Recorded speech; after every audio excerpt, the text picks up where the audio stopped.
The gunshot split the night like thunder, and Caleb Archer hit the ground screaming, not from a bullet, but from ghosts only he could see. The war had ended 3 years ago, but for him, it never stopped. Red Mesa called him crazy, dangerous, the mad cowboy who couldn't tell yesterday from today. But when a fearless widow walked onto his dying ranch and refused to leave, everything changed. This is a story about broken souls, second chances, and the courage it takes to face your demons when the whole world has given up on you. If you're watching from anywhere in the world, drop your city in the comments below. I want to see how far this story travels.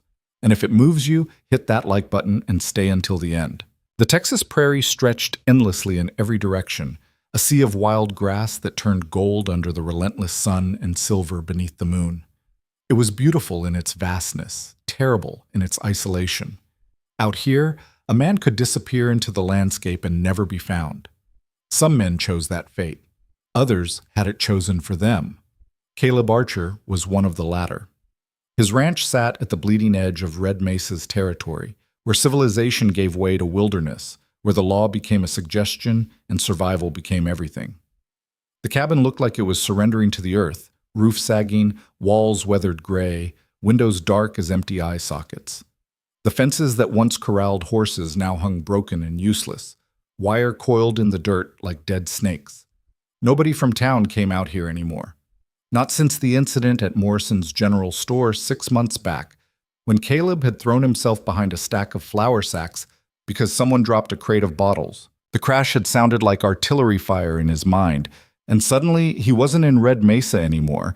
He was back in the valley where his cavalry unit had been ambushed, where the screaming of horses mixed with the screaming of men until you couldn't tell which was which. They'd found him an hour later, curled beneath the store's back stairwell, muttering coordinates to soldiers who weren't there. After that, the whispers started. Mad cowboy. Lost his mind in the war. Dangerous, probably. Best to leave him alone. The cruelty of small towns isn't always loud. Sometimes it's silent. The way conversations stop when you enter a room. The way eyes slide away from yours. The way helping hands suddenly have other places to be. Red Mesa hadn't run Caleb out with torches and pitchforks. They'd done something worse. They'd forgotten he existed. All except one person. Lydia Carter stood in the middle of Main Street on a Wednesday morning, her dark hair pulled back in a practical bun, her dress simple and worn but clean. At 25, she'd already buried a husband. Typhoid had taken Samuel 2 years ago, swift and merciless as a prairie fire. Grief had carved something hard and bright into her, like a stone polished by a river until it could cut glass. She was tired of being treated like fragile china. "I'll do it," she said, her voice cutting through the murmur of the town council meeting that had spilled out onto the street. Mayor Hutchins looked at her like she'd offered to juggle rattlesnakes. "Mrs. Carter, with all due respect, you don't understand what you're saying." "I understand perfectly." Lydia's green eyes didn't blink. "Caleb Archer needs help. His ranch is falling apart. Someone needs to check on him, make sure he's eating, see if he needs medical attention. I'm volunteering." "That man is unstable," Marshal Brennan said, shifting his considerable weight from one foot to the other. "Could be dangerous." "Could be," Lydia agreed. "Or could be he's just a man who went to war for this country and came back broken, and now everyone's too scared to help him." The words landed like stones in still water, rippling outward into uncomfortable silence. "My husband died in our bed with me holding his hand," Lydia continued, her voice steady as bedrock. "I've seen the worst thing I'm ever going to see. I'm not afraid of Caleb Archer." Mrs. Morrison, the storekeeper's wife, clutched her shawl tighter. "It's not proper, dear. A young widow, alone with a man like that. People will talk." "People are already talking." Lydia's smile was sharp enough to draw blood. "About him, about me. I've stopped caring what people say. Question is, does this town actually want to help one of its own, or are we just going to let him die out there because it's easier than being uncomfortable?" Nobody had an answer to that. 3 days later, Lydia loaded a wagon with supplies: flour, coffee, salt pork, beans, a few medical supplies from Doc Winters, and her own bedroll and belongings. She wasn't planning on making daily trips. If she was going to do this, She was going to do it right. "You're really going through with this?" Doc Winters asked, watching her secure the load. "I am." "He might not want your help." "Then he can tell me himself." The old doctor studied her for a long moment, then handed her a small leather case. "Laudanum. In case he has night terrors, just a few drops in water. And Lydia?" He waited until she met his eyes. "If he becomes violent, you leave. Immediately. Don't be a hero."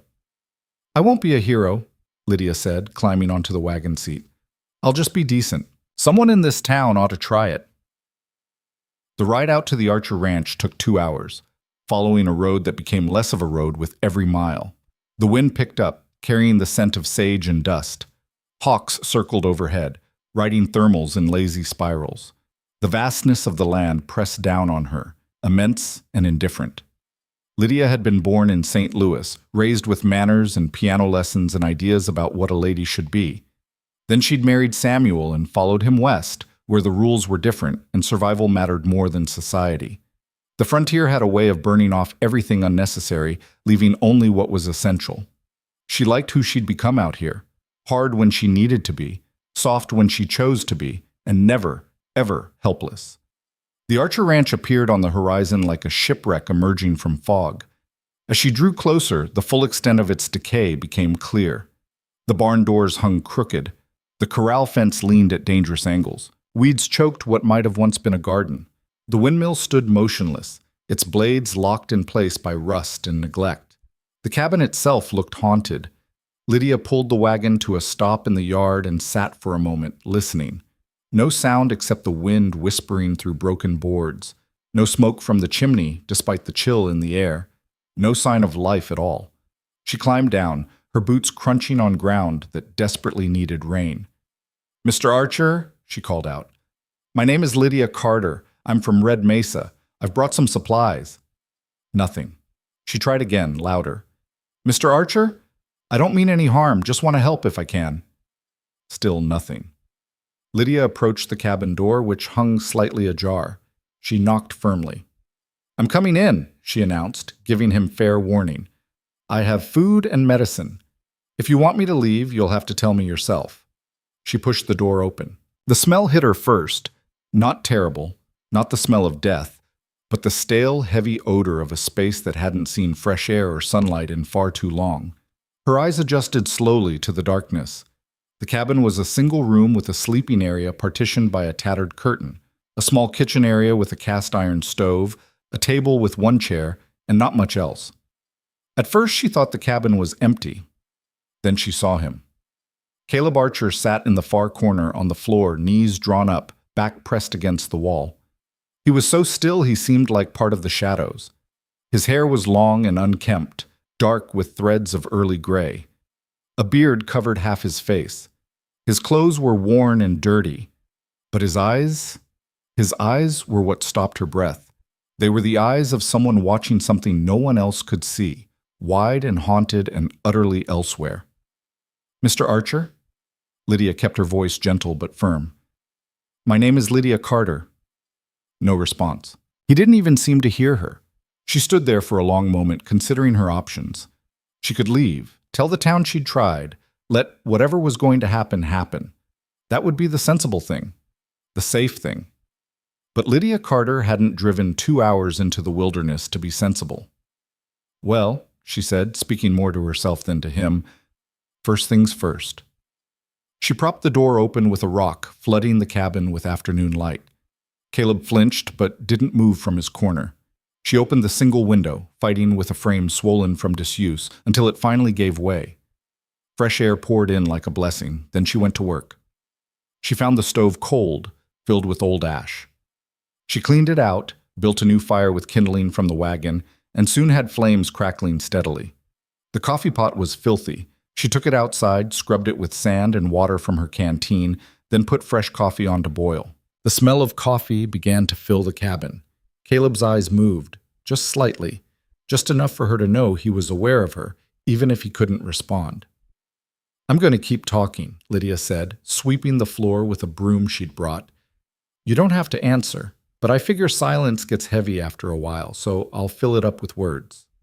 She talked about the weather, about the town, about small, meaningless things that required no response. She moved efficiently through the space, cleaning without judgment, organizing without criticism.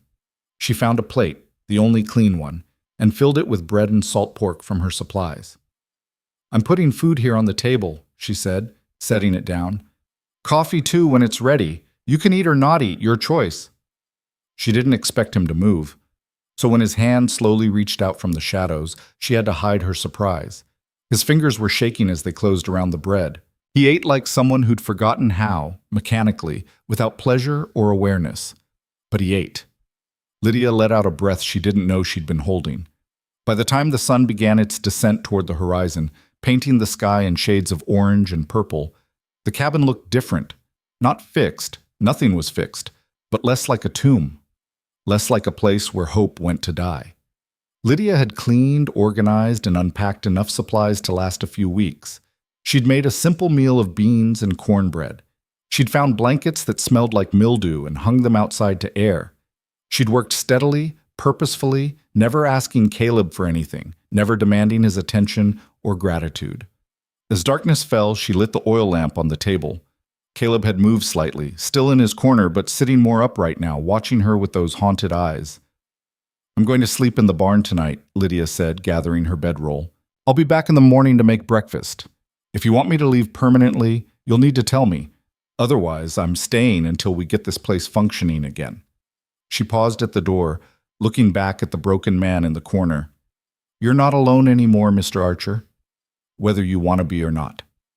Then she walked out into the cool night air, leaving him with light and warmth and the strange, uncomfortable gift of someone who refused to abandon him. The barn was in marginally better shape than the cabin. At least the roof didn't leak much. Lydia made a nest in the hayloft, listening to the sounds of the prairie at night. Wind through grass, the distant yip of coyotes, the rustle of small creatures in the dark. She didn't sleep well. Every sound made her tense, wondering if Caleb would come out, wondering if she'd misread the situation entirely, wondering if Doc Winters had been right and she was being reckless rather than brave. But nothing happened. When dawn broke, pale and pink across the endless sky, she climbed down from the loft and walked back to the cabin. The door was still open. The lamp had burned out, and Caleb was exactly where she'd left him, curled in his corner like a wounded animal. But the plate was empty. The coffee was gone. It was a start. "Good morning," Lydia said, as if this were the most natural thing in the world. "I'm going to make breakfast, then I'm going to start on those fences." She worked through the morning, falling into a rhythm. Cook, clean, organize. Small tasks that added up to something larger. Small victories against the entropy that had consumed this place. Around midday, she went outside to assess the damage to the corral fence. It was worse than she'd thought. Posts rotted through, wire rusted and broken, entire sections collapsed. She'd need help to fix it properly, but she could at least start clearing away the wreckage. She was struggling with a particularly heavy post, trying to drag it clear, when a shadow fell across the ground beside her. She looked up. Caleb Archer stood in the sunlight, blinking as if he'd emerged from a cave. He was taller than she'd expected, lean in the way of men who forget to eat. His face was weathered beyond his years. She guessed he was maybe 30, but he could have been older.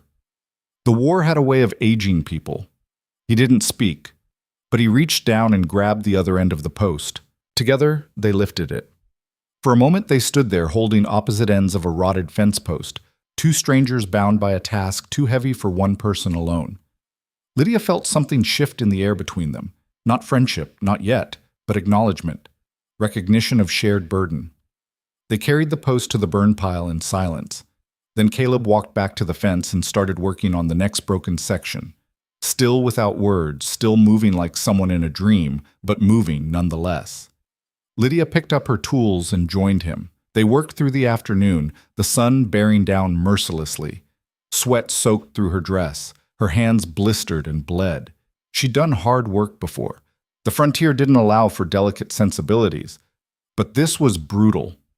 Caleb worked with mechanical efficiency, never stopping, never slowing, as if the physical labor was the only thing keeping him anchored to reality. Maybe it was. When the sun finally began its descent, They'd cleared away most of the broken sections and identified which posts could be salvaged and which needed replacing. It wasn't much, but it was progress. Lydia stood up, pressing her hands to her aching back. "That's enough for today," she said. "I'll make supper." Caleb looked at her for the first time since they'd started working. Really looked at her. His eyes were blue, she realized. Blue like deep water. And behind all the pain and confusion, there was something else, a flicker of awareness, of presence. "Why?" he said. His voice was rough from disuse, barely more than a whisper. "Why what? Why are you here?" Lydia considered the question. She could give him easy answers. Charity, Christian duty, boredom. But this man deserved the truth, even if the truth was complicated. "Because everyone deserves someone who shows up," she said finally. "And because I know what it's like to be so buried in grief that you forget how to live. After my husband died, I spent 6 months in a dark room, wishing I could follow him. But I couldn't, so eventually I had to figure out how to keep breathing. I'm still figuring it out." Something changed in Caleb's expression. The walls didn't come down. They were too thick, too well built from years of trauma, but maybe a window opened, just a crack. "I'm not good company," he said. "Good. I'm not here for company. I'm here to work." The corner of his mouth might have twitched. It might have been the ghost of a smile or just a muscle spasm, but it was something. He nodded once, then walked back to the cabin. That night, when Lydia brought in the evening meal, she found Caleb sitting at the table instead of in his corner. It was a small thing, a trivial thing, maybe, but it felt monumental. He ate slowly, methodically, staring at his plate. She sat across from him, eating her own meal, not forcing conversation, just sharing space. "Town thinks I'm crazy," Caleb said suddenly. Lydia didn't deny it. "Town thinks a lot of things. Most of them wrong. Might not be wrong about this. Are you dangerous?" He considered the question seriously. "Not to you. To myself, maybe. To ghosts." He laughed, but there was no humor in it. "I see things that aren't there. Hear things. Sometimes I don't know where I am, what year it is. Sometimes I'm back there, in the valley, watching my men die. The war. The war." He said it like a curse. "We were supposed to be heroes. We were supposed to come home and everything would be normal. But there's no normal anymore. There's just before and after, and I'm stuck in the after, trying to remember how the before felt." Lydia set down her fork. "My husband used to have nightmares. Toward the end, when the fever was high, he'd scream and thrash and not recognize me. It terrified me. But it didn't make him less human. It didn't make him less worthy of care. That was illness. This is," Caleb gestured vaguely at his own head. "This is broken, permanent.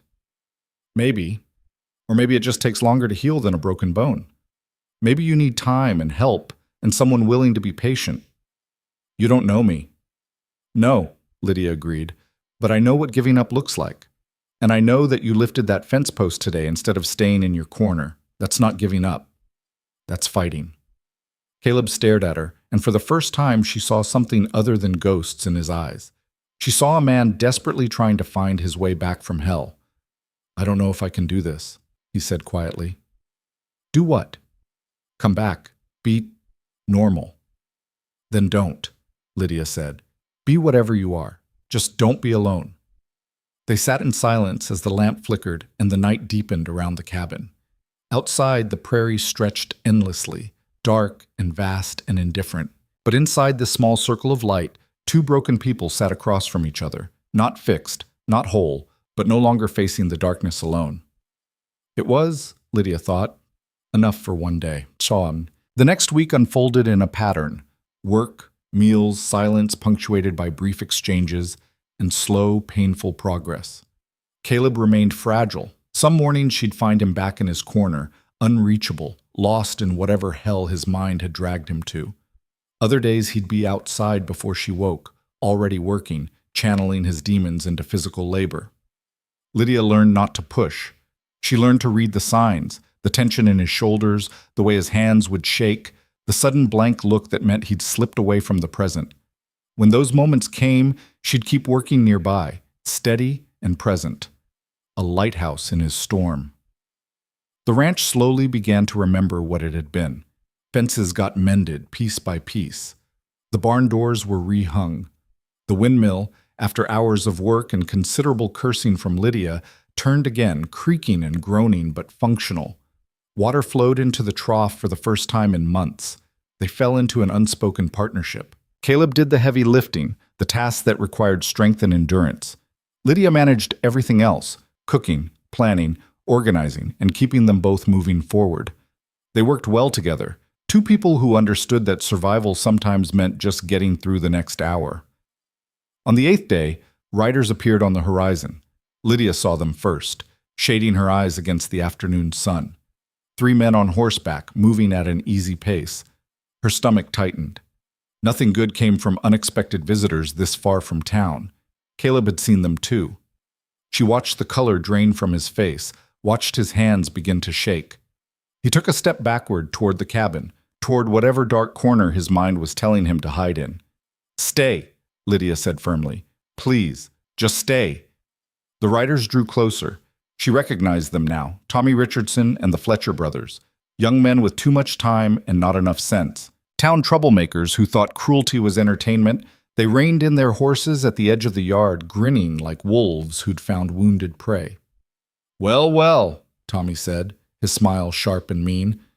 "Heard the mad cowboy had himself a new keeper. Didn't believe it till now."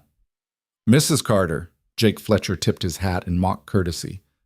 "Awful brave of you, tending to the local lunatic, or awful stupid. Haven't decided which." Lydia felt rage bloom in her chest, bright and hot, but she kept her voice level. "You boys lost. Town's 2 hours that way." "We're not lost," Tommy said. "Just wanted to see if the stories were true. They say he talks to ghosts, throw fits like a child. That true, Archer? You gonna show us the crazy?" Caleb stood frozen, his entire body rigid. Lydia could see him struggling, fighting to stay present, to not give these jackals what they wanted. "You need to leave," Lydia said, stepping forward to place herself between Caleb and the riders. "Now." "Or what?" Jake laughed. "You gonna protect him, widow woman? This is between us and the cowboy. We just want to see if he's as broken as they say." "Yeah," Tommy leaned forward in his saddle. "Come on, Archer. Give us a show. Talk to some of them dead soldiers you're always seeing. Maybe cry a little. That's what crazy people do, right? They cry and scream and Enough! Lydia's voice cut through the mockery like a blade. The riders actually flinched. "You want to know what I see?" Lydia said, her words sharp and cold as January ice.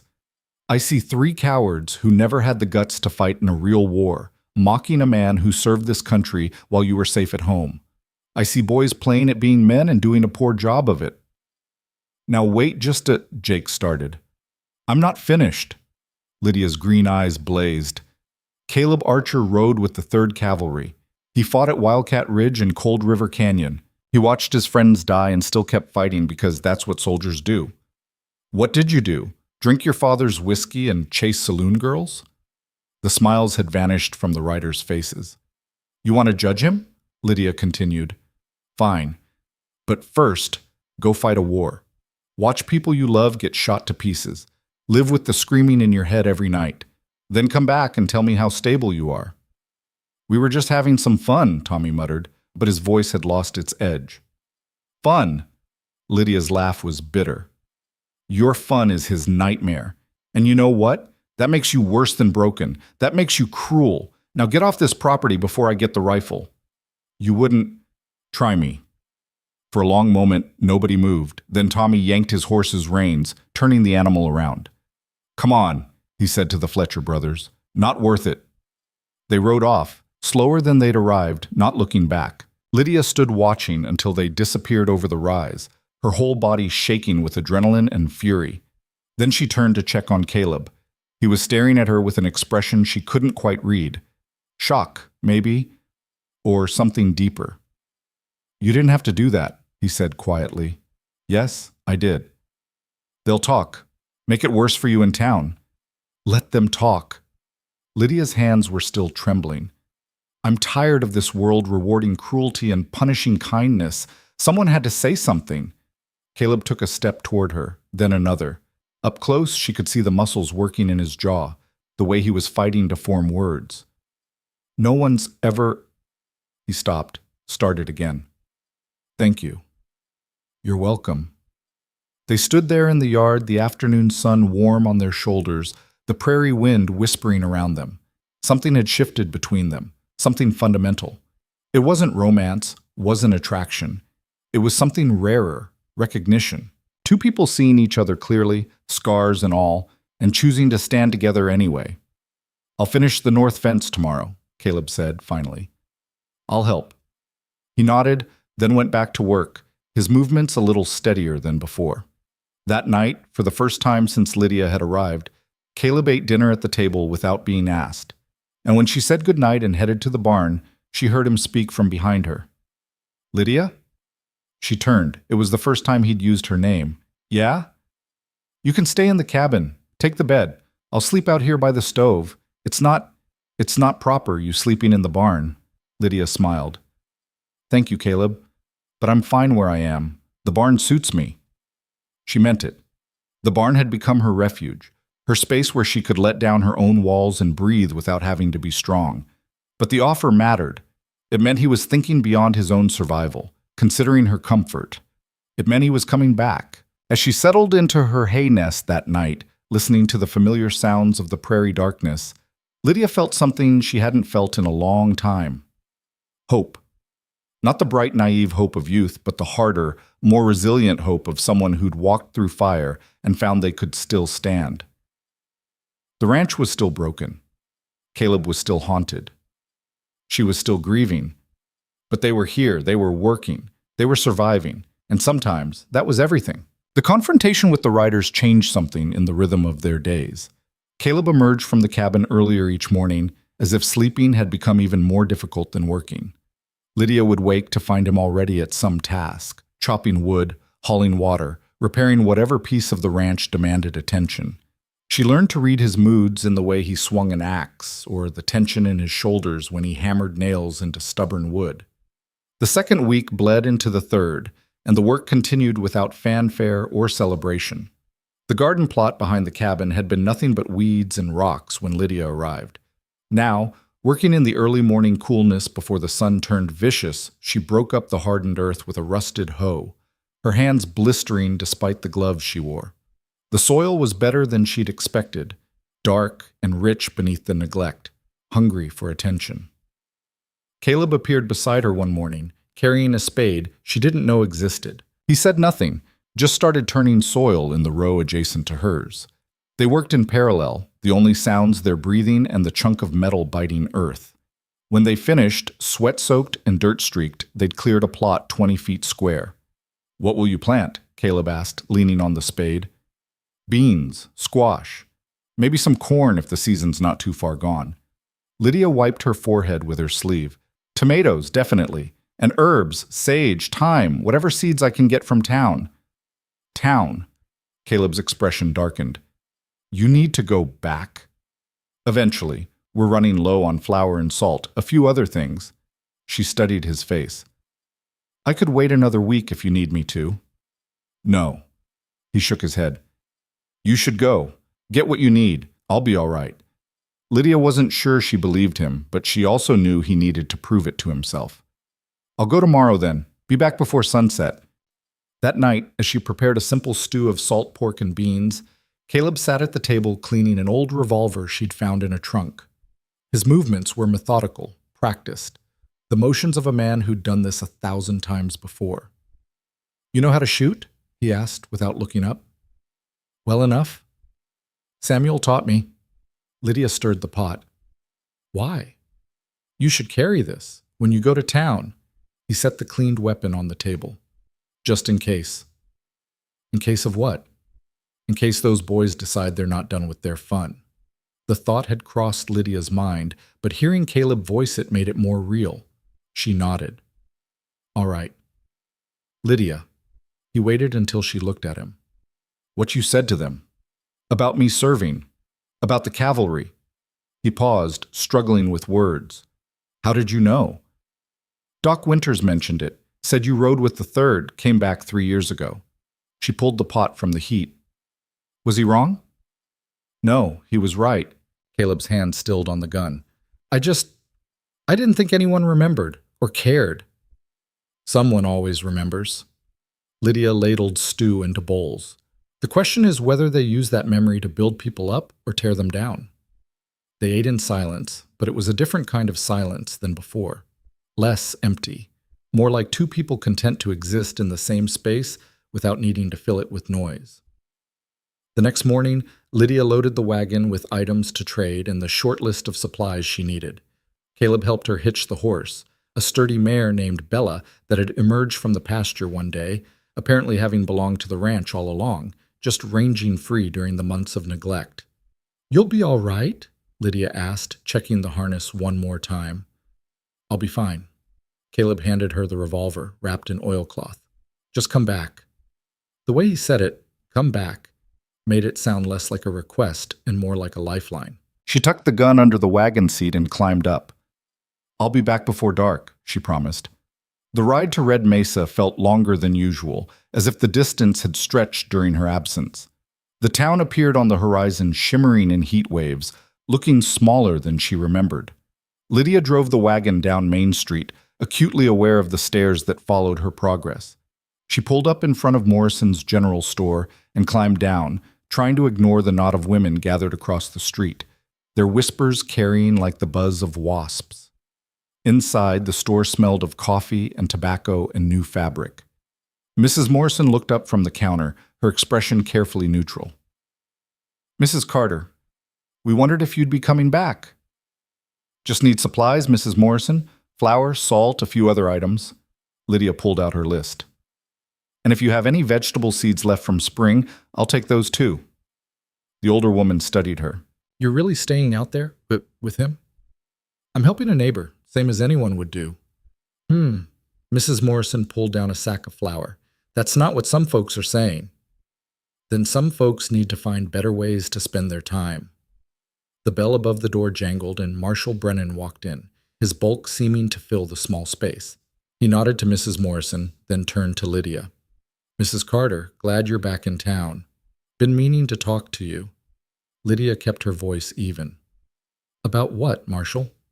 About the Archer situation. He shifted his weight. Got a complaint from the Richardson boy. Says you threatened him and his friends. Did he mention why? Said they were just checking on Archer, making sure everything was all right out there, and you ran them off with threats of violence.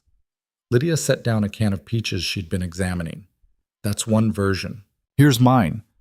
3 young men rode onto private property to harass a war veteran, mocking him for injuries he sustained serving this country. I asked them to leave. They left. End of story. Marshall Brennan rubbed his jaw. Tommy says you threatened to shoot them.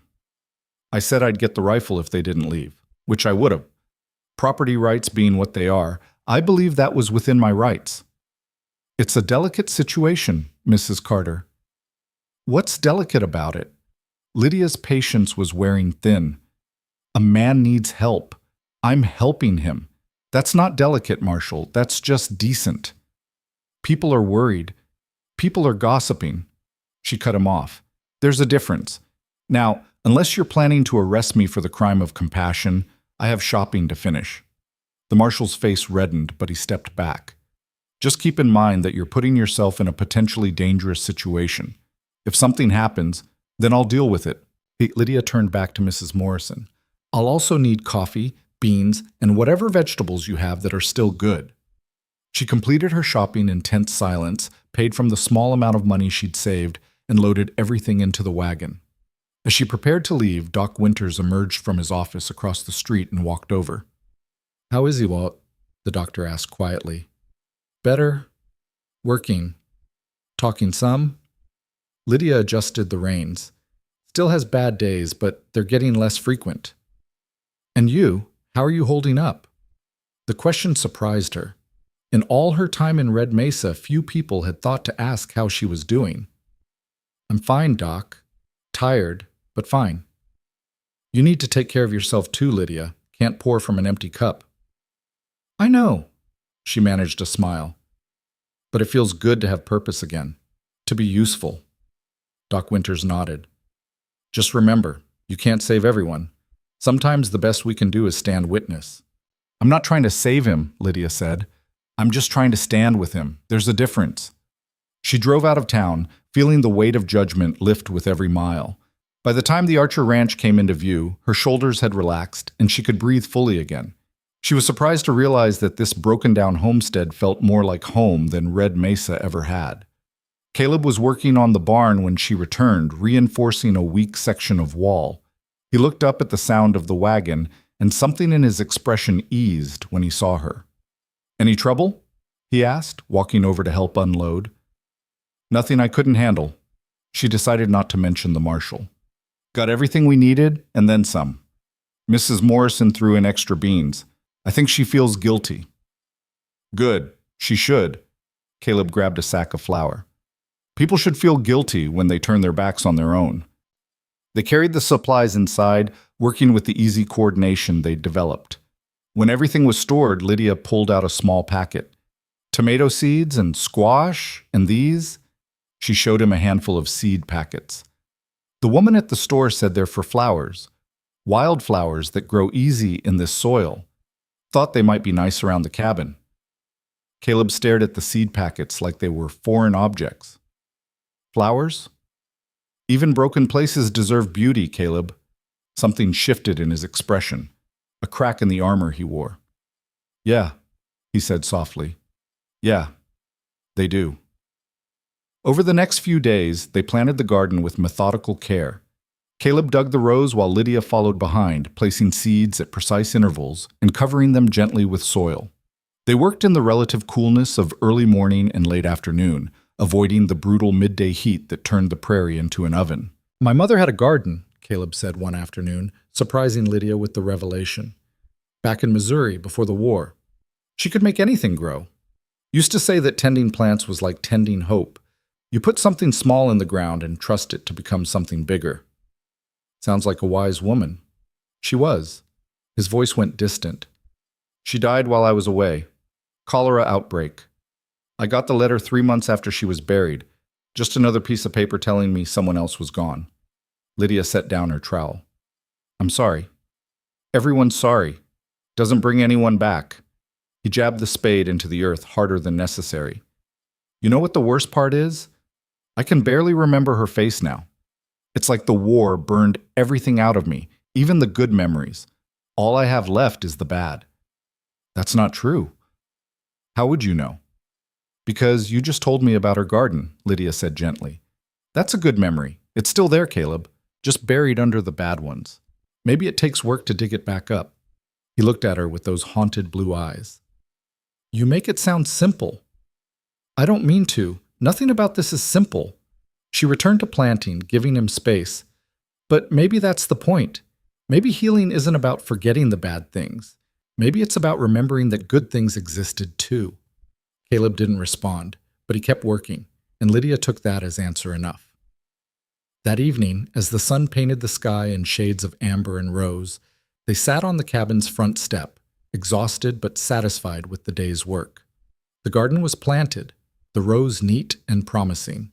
In a few weeks, if the weather held, they'd see the first shoots pushing through the soil. "Tell me about your husband," Caleb said suddenly. Lydia was quiet for a moment, surprised by the question. "Samuel was good, kind, patient with my temper, which is more than most men would be." She smiled at the memory. "He had dreams of building something out here. A real ranch, cattle, horses. He wanted to prove that the frontier wasn't just for rough men. That you could build a life with gentleness and still survive." "Did he? Survive?" "No.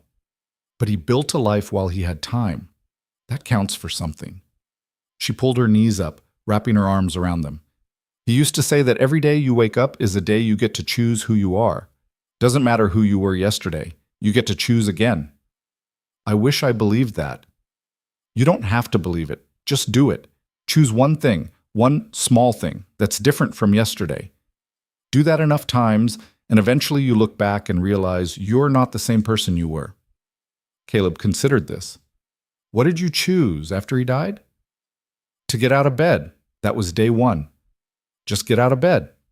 Lydia's voice was steady, matter of fact. Day 2, get dressed. Day 3, walk outside. Baby steps, Caleb. That's all any of us can do. And which day did you choose to come help the town crazy? The day I got tired of being afraid. She met his eyes. Fear makes you small. I was done being small. They sat in companionable silence as the stars began to emerge, pinpricks of light in the deepening blue. The prairie night sounds rose around them, crickets singing, the distant call of an owl, the whisper of wind through grass. I used to love nights like this, Caleb said quietly, before the war. Used to sleep under the stars whenever I could, just me and my horse and the whole sky above. Felt free. What changed? Night ambushes, attacks that came when you couldn't see them coming, lost half my unit one night. We were camped in a valley, thought we had sentries posted properly. They hit us from 3 sides before we even knew they were there. His hands clenched. Now darkness just feels like something waiting to swallow me. But you're sitting here, Lydia pointed out, under the stars. Right now. Caleb blinked, as if realizing it for the first time. Yeah, I am. Maybe that's today's choice, sitting outside after dark. Maybe. A pause. It's easier with you here. Good. That's what I'm here for. They remained on the step until the chill drove them inside, and when Lydia said goodnight and headed to the barn, she carried with her the warmth of small victories. Caleb was still broken. The ranch was still a work in progress, but tonight he'd sat under the stars and remembered, however briefly, what it felt like to not be afraid. The following week brought a stretch of clear weather, perfect for the hard work that remained. They tackled the barn's sagging roof, Lydia holding boards while Caleb hammered them into place. The physical demands of the work left little room for conversation, but the silence between them had become comfortable, even companionable. On the 5th day, while they were taking a water break in the barn's shade, Caleb spoke up. I need to tell you something. His voice was tight. About why I'm like this. Why the town thinks I'm mad. Lydia set down her water cup. You don't have to. I want to. He stared at his hands. You should know what you're dealing with. She waited, giving him time. It's not just memories, Caleb began. It's like, sometimes I'm there and here at the same time. I'll be doing something normal, chopping wood, whatever, and suddenly I'm back in that valley. I can smell the smoke, hear the screaming, see the faces of men I couldn't save. It's not a memory, it's real. As real as you sitting here right now. Flashbacks, Lydia said quietly. Is that what they're called? Caleb laughed bitterly. Doc Winters mentioned that word once. Made it sound clinical, safe. Like it's just something that happens in your head that you can ignore. But you can't ignore it when you're convinced the barn is on fire and your men are trapped inside. You can't ignore it when you hit the ground because a dropped bucket sounded like cannon fire. That's what happened at Morrison's store. Yeah. He rubbed his face. I was buying supplies. Someone dropped a crate. Next thing I knew, I was under the stairs back in that valley, waiting for the artillery to stop. When I came back to myself, everyone was staring at me like I was a rabid dog. They didn't understand. How could they? I don't understand it myself. His voice cracked. I'm afraid all the time, Lydia. Afraid of loud noises. Afraid of crowds. Afraid of my own mind. What kind of man is afraid of everything? A man who survived hell. Lydia moved closer. Fear isn't weakness, Caleb. It's proof you're still alive. Dead men don't fear anything. Sometimes I wish I was dead. Would be easier. The words hung in the air between them, stark and terrible. Easier for who? Lydia asked. Not for me. I'd have no one to help me fix this damn roof. Despite everything, Caleb's mouth twitched. That's why you want me alive? For manual labor? Partly. Also, I make too much food for one person. Someone needs to eat it. Practical reasons. Always. She picked up her water cup again. Look, I won't pretend to understand what you're going through. I've never been to war, never seen what you've seen, but I know about wanting to give up. I know about days when breathing feels like too much effort. And I know that sometimes the only thing that keeps you going is someone else needing you to keep going. That's a lot of pressure to put on another person. Maybe. But right now, today, you're here. You're talking to me. You're working on this barn. That's enough. Caleb looked at her for a long moment. You're a strange woman, Lydia Carter. I'll take that as a compliment. They returned to work, and though Caleb still carried the weight of his confession, his movement seemed lighter somehow, as if sharing the burden had made it marginally easier to bear. That night, Lydia was awakened by sounds from the cabin. She lay in the hayloft, listening, shouting, Caleb's voice, thick with terror, calling out names she didn't recognize. Commands barked at soldiers who weren't there. She climbed down from the loft and approached the cabin cautiously. Through the window, she could see Caleb thrashing in his bedroll by the stove, caught in the grip of a nightmare. She debated whether to wake him. Doc Winters had warned her that could be dangerous, or to let it run its course. The decision was made for her when Caleb jerked upright, gasping, his eyes wide and unseen in the dim light. Lydia opened the door slowly. Caleb, she said softly, you're at the ranch. You're safe. It's just a dream. He stared at her without recognition, his chest heaving. It's Lydia, she continued, keeping her voice calm and steady. You're at home. The war is over. You're safe. Slowly, awareness crept back into his eyes. He looked around the cabin, then at her, and the realization of where he was seemed to crash over him like a wave. He dropped his head into his hands. I woke you. His voice was hoarse. I'm sorry. Don't be. Lydia moved to the stove and added wood to the banked coals. I'll make coffee. You don't have to. I know, but I'm going to anyway. They sat in the pre-dawn darkness, drinking coffee and not talking about the nightmare. Lydia understood that sometimes words made things worse, that sometimes presence was enough. This happens most nights, Caleb finally said. The dreams. Sometimes I wake up screaming. Sometimes I don't wake up at all, just act out whatever hell my mind has conjured up. Must be exhausting. It is. He cupped his hands around the coffee mug. That's part of why I isolated myself. Couldn't put others through this. Couldn't stand the looks, the judgment. I'm not judging. I know, that's what makes you different. He met her eyes. Why do you do this, Lydia? Really? It can't just be about helping a neighbor. There are easier causes. Lydia considered her answer carefully. After Samuel died, I spent months feeling useless. People brought me food, helped with chores, treated me like I was made of glass. I hated it, hated being the object of pity, hated feeling like I had nothing to contribute. She took a sip of coffee. When I heard about you, heard what you were going through, I saw a chance to be useful again, to help someone who actually needed it, not just because it made people feel better about themselves. So I'm your project. No, you're a person who needs help. Same as I was, same as everyone is at some point. She set down her cup. We're all just walking wounded, Caleb. Some wounds show, some don't. But we're all carrying something. He absorbed this in silence. Outside, the sky was beginning to lighten, the deep black fading to navy blue. I should get started on the day, Caleb said, standing. Fence in the south pasture needs work. I'll make breakfast first. Lydia, he paused. Thank you for not treating me like I'm broken beyond repair. You're not broken beyond repair, you're just broken. There's a difference.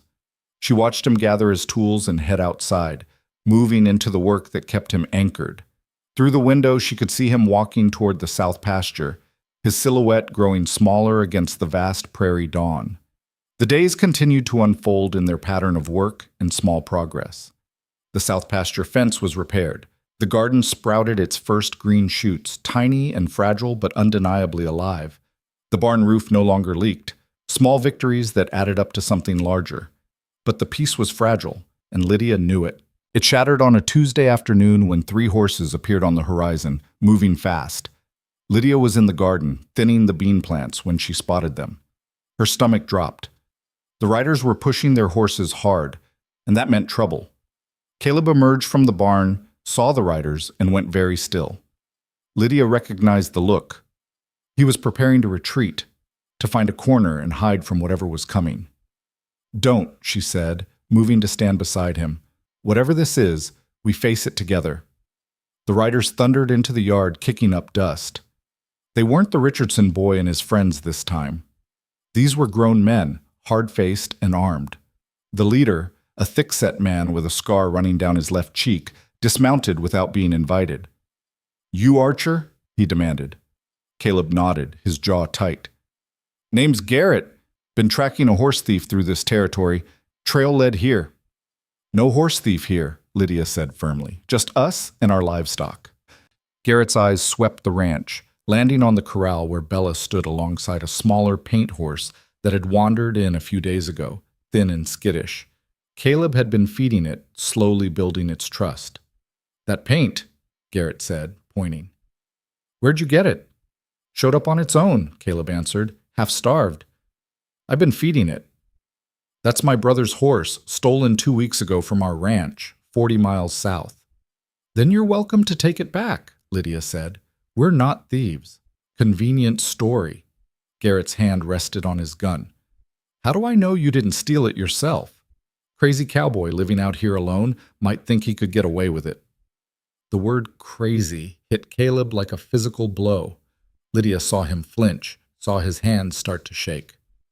"Choose your next words carefully," Lydia said, her voice cold as winter stone.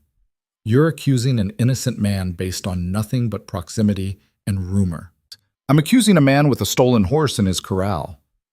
A horse that wandered here. Look at it.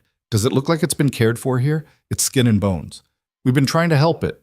One of the other riders, younger with nervous eyes, spoke up. "That is Thunder, Garrett. Look at the marking on its left flank. But the lady's right. It looks rough. Maybe it really did just wander here." Garrett wasn't ready to back down. "Maybe. Or maybe this is exactly what a thief would want us to think." The tension in the yard was thick enough to choke on. Lydia could feel Caleb trembling beside her, fighting to stay present, to not let the confrontation drag him back into memories of violence. "Here's what's going to happen," Lydia said, her voice steady despite her racing heart. "You're going to take your horse. We're going to help you load it up with some feed to get it home healthy. And then you're going to leave and tell your brother that his horse was found and returned by good people. Or," Garrett said slowly, "I could take you both in for questioning." "On what grounds? Finding a lost animal?" Lydia laughed, but there was no humor in it. "Try that in front of Marshal Brennan and see how fast you become the laughingstock of the territory." The standoff stretched like pulled wire, ready to snap. Then Caleb spoke, his voice quiet but firm. "Take the horse. We don't want trouble." Something in his tone, calm, measured, utterly sane, seemed to deflate Garrett's aggression. The man looked at Caleb again, really looked, and seemed to reconsider his assumptions. "All right," Garrett said finally. "We'll take Thunder and be on our way. But I'll be watching this place." "Watch all you want," Lydia said. "You won't find anything but honest work." They helped load the paint horse, which went willingly enough, recognizing its former handlers. As the riders prepared to leave, the younger man turned back. "Sorry for the accusation," he said, addressing Caleb directly. "We've been chasing this trail for days. Made us suspicious of everyone." Caleb nodded, accepting the apology without words. When the riders finally disappeared over the rise, Lydia felt the strength drain out of her legs. She sat down hard on the ground, breathing shakily. Caleb sat beside her. They stayed there in the dust, letting the adrenaline fade, neither speaking until the world felt solid again. "You stood your ground," Lydia finally said. "Didn't run, didn't break." "I wanted to." Caleb's voice was raw. "Every instinct told me to hide. But you were there, and I couldn't let them hurt you because of me. They weren't going to hurt me. They might have. If I'd run, if I'd acted crazy like they expected, they might have gotten rough. So I stayed." He looked at his hand, still trembling slightly. "Is this what it feels like? Choosing to be brave even when you're terrified?" "Yeah," Lydia said softly. "That's exactly what it feels like." They sat together in the yard as the afternoon sun beat down. Two people who'd faced down their fears and found themselves still standing. The ranch stretched around them, still broken in places, still healing in others, but undeniably alive. And that, Lydia thought, was something worth fighting for. The confrontation with Garrett and his men left ripples that spread through the following days like stones dropped in still water. Caleb moved through his tasks with renewed purpose, as if standing his ground had awakened something dormant inside him. He worked longer hours, pushing himself harder, and Lydia recognized the pattern. He was trying to outrun the demons that still chased him through the corridors of his mind. She didn't stop him. Sometimes the only way through fear was to exhaust yourself past the point where it could catch you. The garden was thriving now, green shoots pushing skyward with the kind of determination that only living things possessed. Lydia tended it each morning, pulling weeds and checking for insects, marveling at how something so fragile could be so persistent. Life wanted to live, she realized. You just had to give it half a chance. One evening, nearly a month after she'd first arrived, Caleb joined her in the garden. The sun was sinking low, painting everything gold and amber, and the air had finally released its stranglehold of heat. "Tell me about the war," Lydia said, surprising herself with the request. "Not the bad parts. Tell me something good that happened." Caleb's hand stilled on the tomato plant he'd been staking. "You want to hear about the war? I want to hear about you. And the war is part of you, whether you like it or not." He was quiet for so long she thought he wouldn't answer. Then he sat back on his heels, his gaze distant. "There was this kid in my unit, Jamie Lawson. Couldn't have been more than 17, lied about his age to enlist. Skinny thing, all elbows and knees and enthusiasm." A faint smile touched Caleb's lips. He used to write letters home to his sweetheart every single night. Didn't matter if we were in camp or on the march or sitting in a trench waiting for orders. Every night, by candlelight, he'd write to this girl named Mary. Did she write back? Every week like clockwork, sometimes twice a week. He'd read those letters over and over until they fell apart. Caleb pulled a weed absently. One night, we were camped outside a town we'd just taken. Everyone was exhausted, tense. We'd lost men that day. The mood was dark. And Jamie stands up in front of the whole company and announces that Mary said yes. To what? He'd proposed in one of his letters, asked her to marry him when he got home, and she said yes. Caleb's smile grew. He was so happy, Lydia, just absolutely radiant with it. Started planning their whole life right there, where they'd live, how many kids they'd have, what kind of farm they'd build. Got the whole camp talking about it, sharing their own dreams of home. For about an hour, we weren't soldiers. We were just men who wanted to go home and live normal lives. Did he make it back? The smile faded. Yeah. Lost an arm at Cold River Canyon, but he made it home. Last I heard, he married Mary, and they're running a farm in Ohio. 3 kids now. That's a good story. It is, but it's hard to remember the good ones when the bad ones are so loud. Caleb met her eyes. I've tried, Lydia. I've tried to hold on to the good memories, but they slip away like water through my fingers, and all I'm left with is blood and screaming and the faces of men who didn't make it home. So we'll practice, Lydia said firmly. Every day, you tell me one good thing from before or during the war, one thing that reminds you that you're more than just trauma and survival. That's asking a lot. Good. I like asking for a lot. Keeps things interesting. Despite himself, Caleb laughed. It was a rusty sound, unused and uncertain, but it was real. Lydia felt a surge of triumph at drawing it out of him. They finished tending the garden as the stars began to emerge, and when they walked back to the cabin together, something between them had shifted again. Not romance. It was too soon for that. Too fragile. But friendship. Real, solid friendship built on honesty and shared labor and the willingness to see each other clearly. That night, Lydia was awakened not by screaming but by a different sound. She lay in the hayloft listening, trying to identify it. Then she recognized it. The creak of the cabin door, footsteps moving across the yard. She climbed down quietly and peered out of the barn. Caleb stood in the middle of the yard, face tilted up to the night sky, perfectly still. For a moment she thought he was sleepwalking, lost in some nightmare.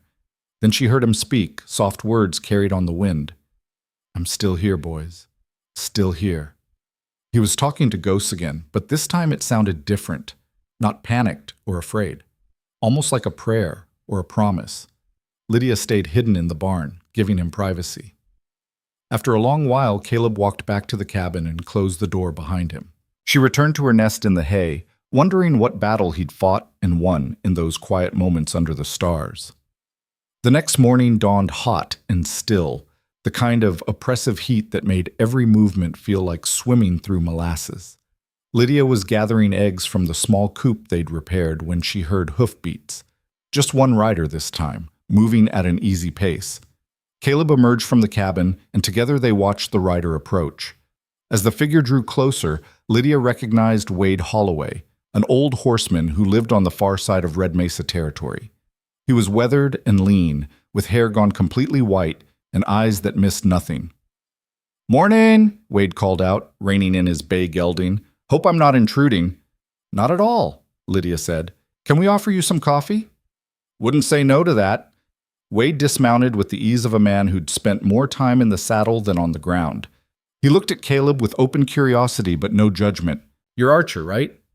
Heard you were out this way." Caleb nodded warily. "What can we do for you, Mr. Holloway?" "Actually, I'm hoping you can help me with a problem."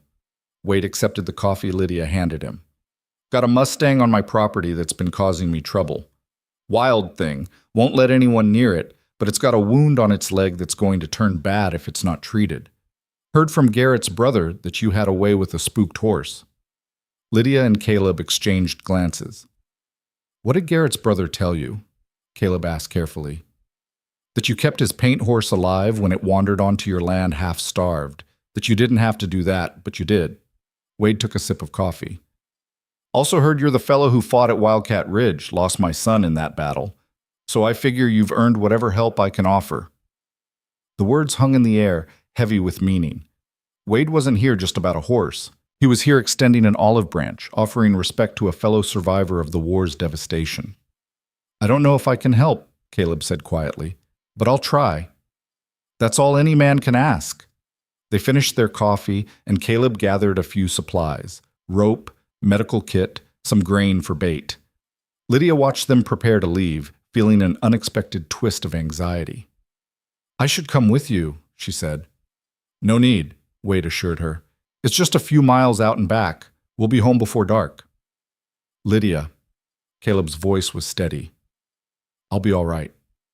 She wanted to argue, to insist that he wasn't ready to be away from the ranch, away from the safe space they'd built.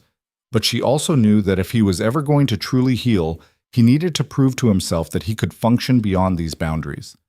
"All right," she said, trying to keep the worry from her voice. "Be careful." She watched them ride away, Caleb on Bella and Wade on his bay, until they disappeared into the shimmer of heat waves on the horizon. Then she turned back to the ranch and threw herself into work, trying to keep her mind occupied. The afternoon stretched endlessly.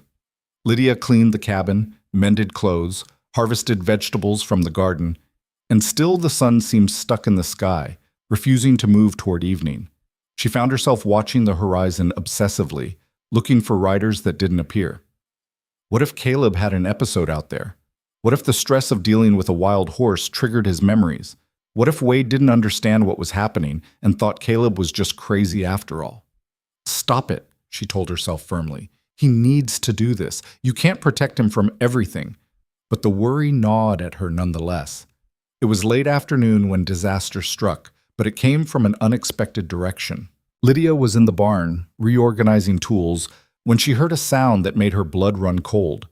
The thunder of hooves, multiple animals, moving fast and panicked. She ran outside and stopped dead. A wild Mustang had burst through the newly repaired north fence, wire snapping like thread.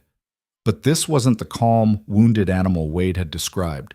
This was a creature in pure panic, eyes rolling white, blood streaming from gashes on its legs and flanks where it had torn through the fence. The horse wheeled in the yard, screaming its terror to the sky. Behind it, the fence lay in ruins, all their careful work destroyed in seconds. Lydia's first instinct was to run for safety, get inside and wait for the animal to leave. But she could see the severity of its wounds, could see that if left untreated, this magnificent creature would bleed out on the prairie. And more than that, she could see that it was trapped, too panicked to find the opening it had created, running in circles, hurting itself more with every frantic movement. She thought of Caleb, of how he'd faced the men with the stolen horse, even though every instinct screamed at him to hide. She thought of her own words about choosing to be brave even when terrified. This was her test. Lydia moved slowly toward the tack room, never taking her eyes off the Mustang. The animal saw her and reared, front hooves slashing the air. She froze, heart hammering, then continued her careful approach. She grabbed a rope and a bucket of grain, hands shaking so badly she nearly dropped both. "Easy," she called out, her voice trembling. "Easy now. Nobody's going to hurt you." The Mustang snorted and stamped, muscles quivering under its sweat-soaked coat. It was a beautiful animal, dapple gray with a black mane and tail, but beauty didn't make it less dangerous. One kick from those powerful legs could kill her. Lydia set down the grain bucket and shook some into her hand. "Look," she said, holding it out. "Just food. That's all. Nothing scary." The horse's ears flicked toward her voice, but it didn't approach. Blood dripped steadily from its wounds, dark spots in the dust. She needed help. She needed Caleb. But Caleb wasn't here, and this animal was dying. She took another step forward, moving with exaggerated slowness. "I know you're scared. I'm scared too, but we're both going to be okay. We just need to trust each other for a minute." The Mustang's breathing was labored, foam flecking its mouth. It was starting to tire, the initial burst of panic-driven energy fading into exhaustion and pain.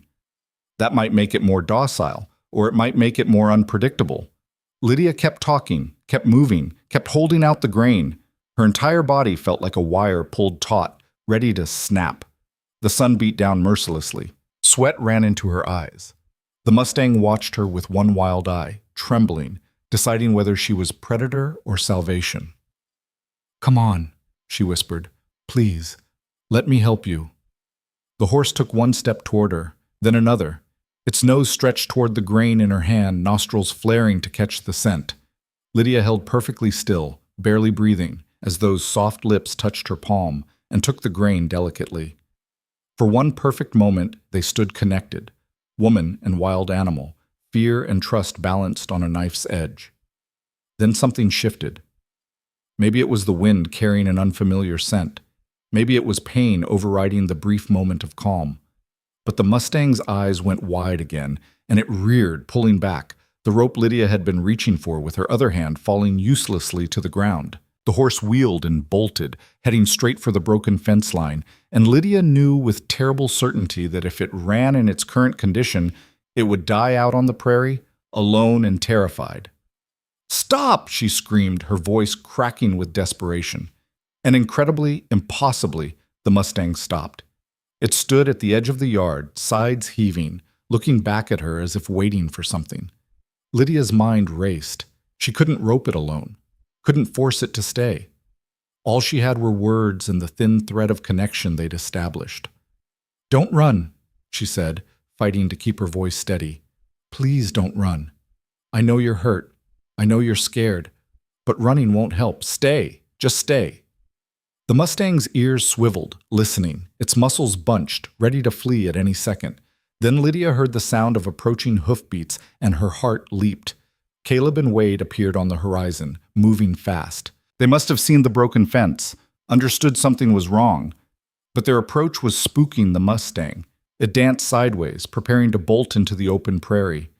"Caleb!" Lydia shouted. "The horse! It's wounded! We can't let it run!" She saw the moment Caleb took in the scene, the destroyed fence, the panicked animal, Lydia standing in the middle of chaos, trying to hold everything together with nothing but her voice and will. She saw him pull Bella to a halt, saw Wade do the same, both men frozen at the edge of the yard. And then she saw something change in Caleb's face. The fear that usually paralyzed him was there. She could see it in his eyes. But something else was there too. Determination. Choice. He dismounted slowly, speaking to Wade in low tones, and began to approach the Mustang from the side. "Don't look at it directly," he called to Lydia, his voice remarkably calm.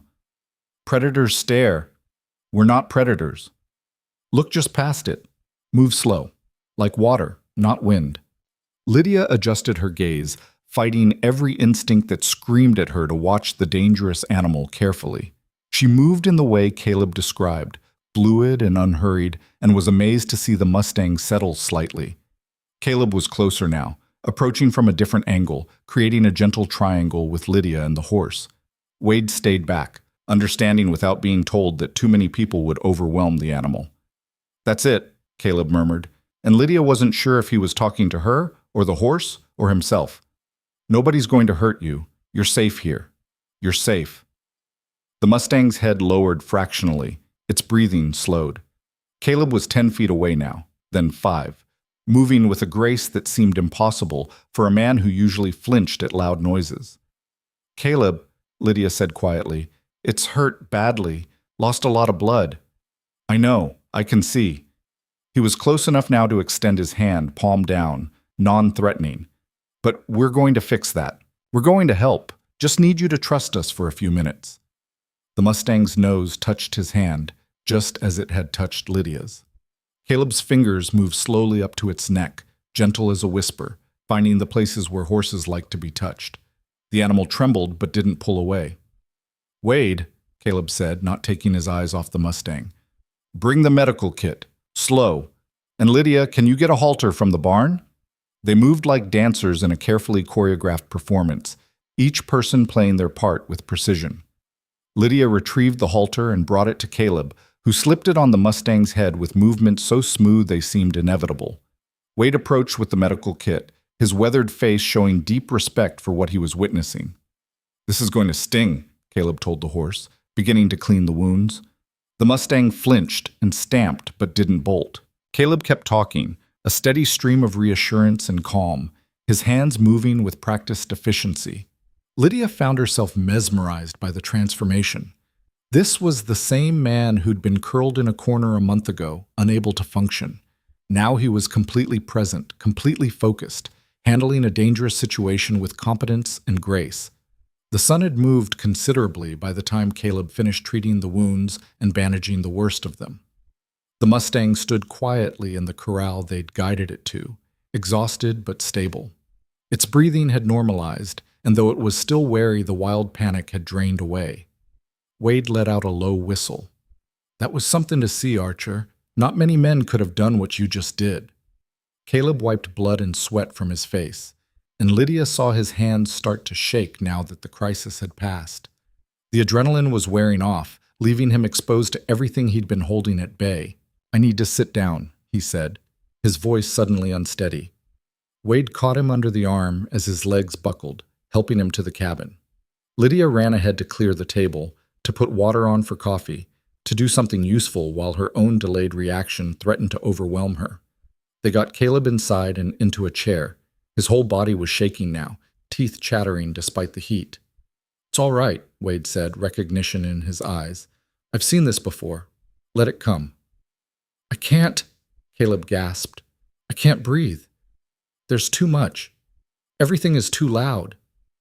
Lydia knelt in front of him, taking his face in her hands. Look at me. Just me. Nothing else. You're here.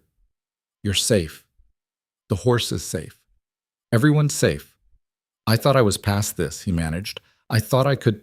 You did, she said firmly. You did exactly what needed doing. This is just your body processing it. Let it happen. Don't fight it.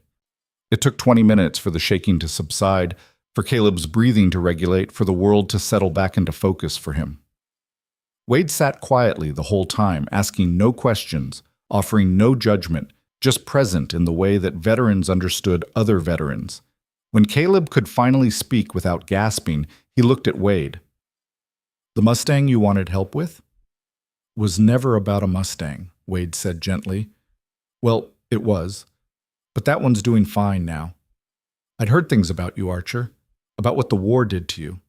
Wanted to see for myself who you really were. He paused. My son came back different too. Not broken like some folks said, just carrying weight he couldn't put down. Killed himself 6 months after coming home. I've always wondered if someone had just stood with him, really stood with him, if things might have been different. Caleb's eyes filled. I'm sorry. Don't be sorry. Just keep fighting. Because what I saw out there today wasn't a broken man. That was a man who knows how to face chaos and not let it win. Wade stood, preparing to leave. You've got good people here, Archer. Don't waste that. After Wade rode off, Lydia and Caleb sat in the cabin's dimness, exhausted beyond words. The Mustang was quiet in the corral, and the ranch lay still under the fading light. I almost lost it out there, Caleb said finally. When I saw that horse, saw you trying to handle it alone, I felt the panic coming. Same as always. But you didn't lose it. You chose not to. Is that what it was? Choice? What else would you call it? Lydia leaned back against the wall. You were afraid. You faced the fear anyway. That's the definition of courage. Didn't feel like courage, felt like terror wearing a mask. Maybe they're the same thing, Lydia said. Maybe courage is just terror that decided to show up anyway. They sat in silence as darkness fell completely, too tired to move, too wired to sleep. Outside, the prairie night settled in with its familiar sounds, and somewhere in the corral, a wild Mustang that should have been dead rested peacefully, testament to what could be saved when people refused to give up. You know what scares me most? Caleb said into the darkness. What? That I'll get better. That I'll start to feel normal again, and then something will trigger me and I'll be right back where I started. That all this progress is just temporary, and the real me is still that broken man in the corner. Lydia was quiet for a moment, choosing her words carefully. What if there is no real you? What if you're just whoever you are today and tomorrow you get to choose again? That's exhausting. Living is exhausting. Dying is easy. You've been choosing the hard path every single day since I got here. That counts for something. Does it? His voice was raw with doubt. Or am I just delaying the inevitable? There's no inevitable except death, Caleb. Everything else is choice and chaos, and making the best of what you've got. She reached over and found his hand in the darkness. You calmed a wild horse today. You saved its life. You stood in the middle of chaos and didn't break. If that's not progress, I don't know what is. His hand tightened around hers. What if I fail tomorrow? Then you try again the day after. That's all any of us can do. They remained like that, hands clasped in the darkness, two people who'd looked into the abyss and found the strength to pull each other back from the edge. The Mustang's breathing was audible from the corral, steady and strong. Tomorrow they'd have to repair the fence again, tend to the animal's wounds, face whatever new challenges arose. But tonight, they'd survived. They'd faced chaos and come through it together. And that, Lydia thought, was its own kind of victory. Morning arrived with the gentleness that felt almost apologetic after the chaos of the previous day. Lydia woke to birdsong and the soft nickering of horses, and for a moment she let herself simply exist in that peaceful space before the weight of responsibility settled back onto her shoulders. The Mustang was her first concern. She dressed quickly and made her way to the corral, half expecting to find the animal had succumbed to its injuries during the night. Instead, she found it standing calmly in the early light, head lowered as it investigated the hay Caleb must have already put out. The bandages were still in place, no fresh bleeding visible. Caleb himself was sitting on the corral fence, watching the horse with an expression that was hard to read. He looked exhausted, dark circles under his eyes suggesting another sleepless night, but his posture was relaxed rather than tense. "How long have you been out here?" Lydia asked, climbing up to sit beside him. "Since before dawn. Couldn't sleep, figured I'd make myself useful." He gestured toward the Mustang. "Changed the dressings an hour ago. Wounds look clean. No infection yet, though we'll need to watch carefully over the next few days. You should rest." "Can't." Caleb's voice was flat, but not bitter. "Every time I close my eyes, I'm back in it. The panic, the fear, easier to just stay awake." Lydia wanted to argue, to tell him he needed to take care of himself, but she'd learned that sometimes the kindest thing was to just accept where someone was at instead of pushing them to be somewhere else. "What are you going to name it?" she asked instead. Caleb looked at her, surprised. "Name it?" "Well, we can't just keep calling it the Mustang. Seems disrespectful after what it's been through." A small smile tugged at the corner of his mouth. "You name it. You're the one who stood there trying to calm it down when any sane person would have run for cover." Lydia studied the horse, taking in its dappled coat and wild spirit that even injury couldn't completely suppress. "Storm," she said finally, "because that's what it came in on, and that's what it survived." "Storm." Caleb tested the name. "I like it." They sat in companionable silence, watching Storm move carefully around the corral, favoring its injured legs but moving nonetheless. The sun climbed higher, promising another scorching day, and Lydia mentally cataloged all the work that needed doing: the fence repairs, tending the garden, preparing meals, caring for the injured horse. Wade was right, Caleb said suddenly, about what he saw yesterday. What do you mean? He saw someone who could function in crisis. Someone useful. Caleb turned to look at her. I've spent 3 years thinking I was completely broken, that the war had destroyed everything I used to be and left nothing worth salvaging. But yesterday, for those minutes when Storm needed help, I wasn't broken. I was just me, doing what needed doing. You're always you, Caleb, broken or whole or somewhere in between. That doesn't change. But it feels different now. He struggled to articulate it. Before, I thought healing meant going back to who I was before the war, becoming that person again. But maybe that's impossible. Maybe healing means becoming someone new who can carry what happened and still function. Lydia felt something shift in her chest, a recognition of profound truth. I think you might be right. After Samuel died, I kept trying to be the person I was when he was alive, kept trying to fit back into that shape. It never worked because that person doesn't exist anymore. I'm someone different now, someone who carries grief but isn't defined by it. How long did it take to become that person? I'm still becoming her, Lydia admitted. Every day, I think. It's not a destination, it's just the journey. Caleb absorbed this, his eyes distant. The men I served with, the ones who died. Sometimes I feel like I'm betraying them by trying to be happy, like I don't deserve peace when they got torn apart. You think they'd want you to suffer? I don't know what they'd want. They're dead. Then I'll tell you what they'd want. Lydia's voice was firm. They'd want you to live, really live, not just survive. Because someone has to carry forward what they fought for, and you can't do that if you're buried in a corner wishing you were dead too. Caleb flinched at her directness, but he didn't argue. They sat watching Storm as the sun climbed higher, each lost in their own thoughts, connected by the shared understanding of what it meant to carry the weight of the past into an uncertain future. The days that followed developed their own rhythm, shaped by Storm's needs and the endless demands of the ranch. The Mustang's wounds healed slowly but steadily, and with that healing came a gradual gentling of its wild spirit.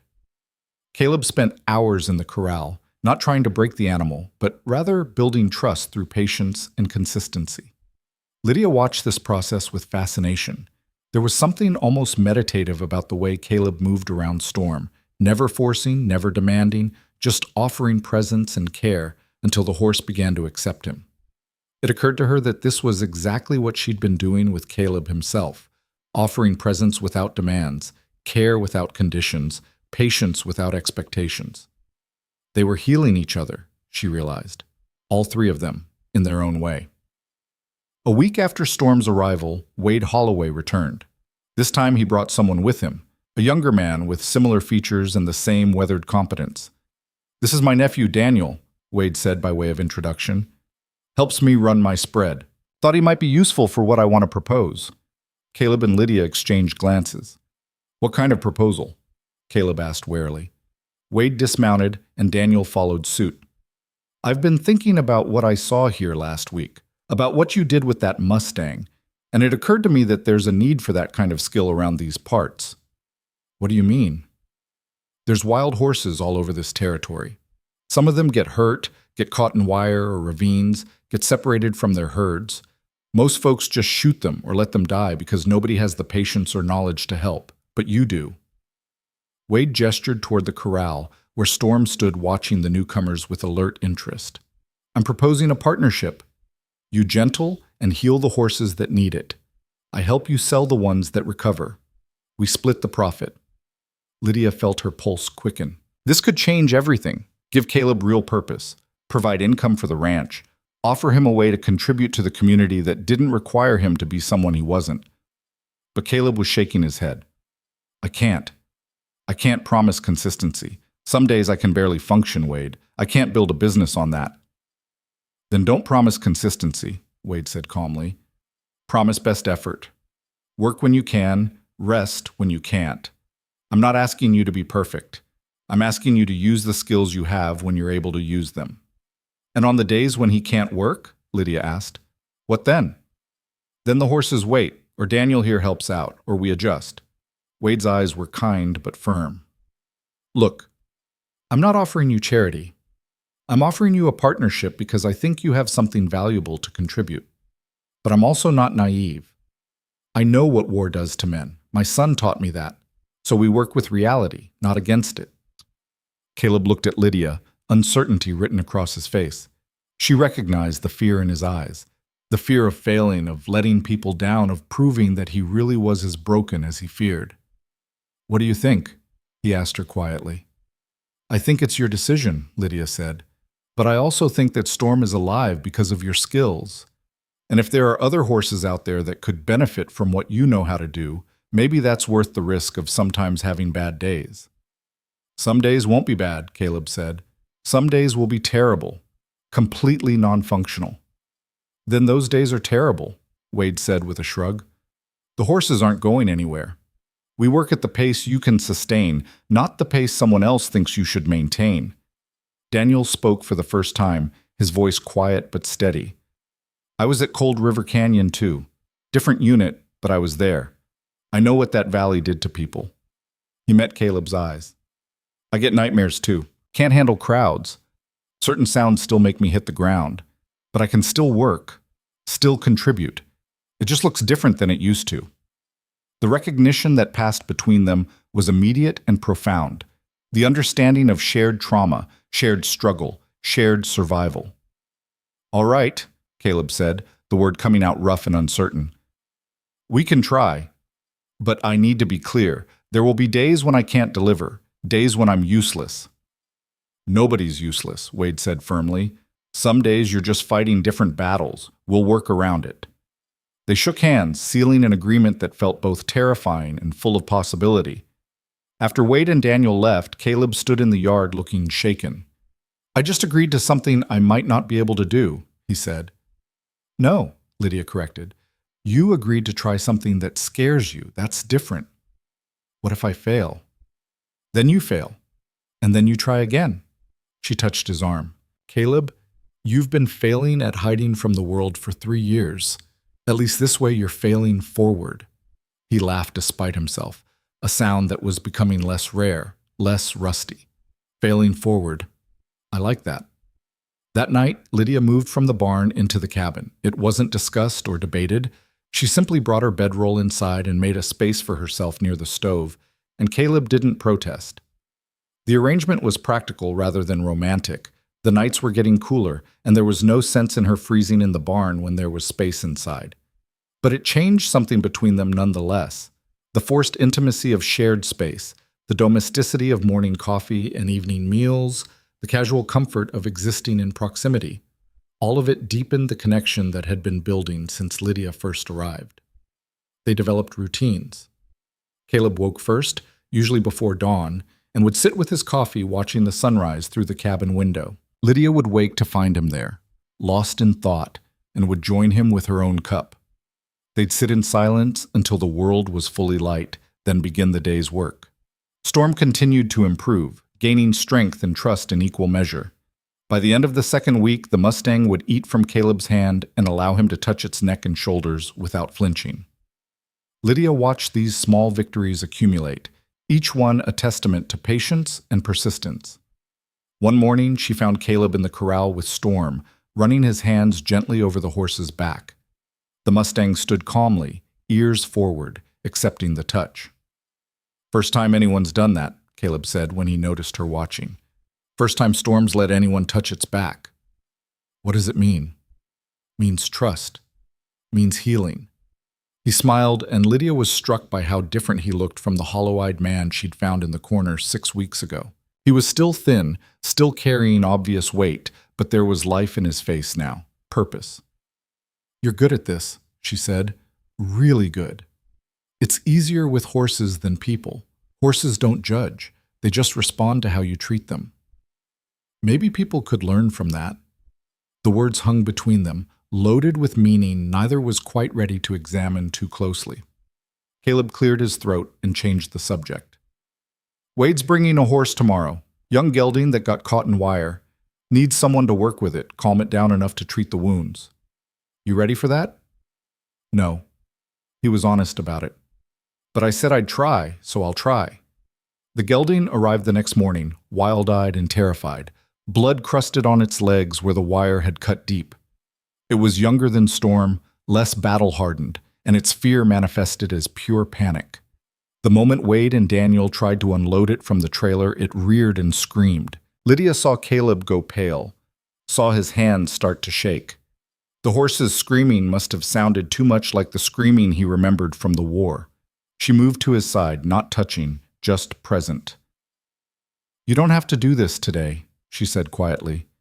"Wade will understand." "No." Caleb's jaw was set. "If I back down every time something scares me, I'll never move forward." But he didn't move toward the horse. He stood frozen, trapped between intention and capability, while the gelding thrashed and fought against the lead rope.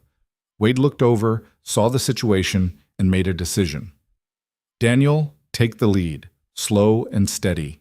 Caleb, you just watch today. Sometimes learning happens before doing." The permission to step back seemed to break whatever paralysis held Caleb. He nodded and moved to the fence, gripping it tightly as Daniel began the slow work of calming the panicked animal. Lydia stood beside Caleb, feeling the tension radiating from him. "I froze," he said, his voice barely audible. "I wanted to help, and I just froze." "You're still here," Lydia pointed out.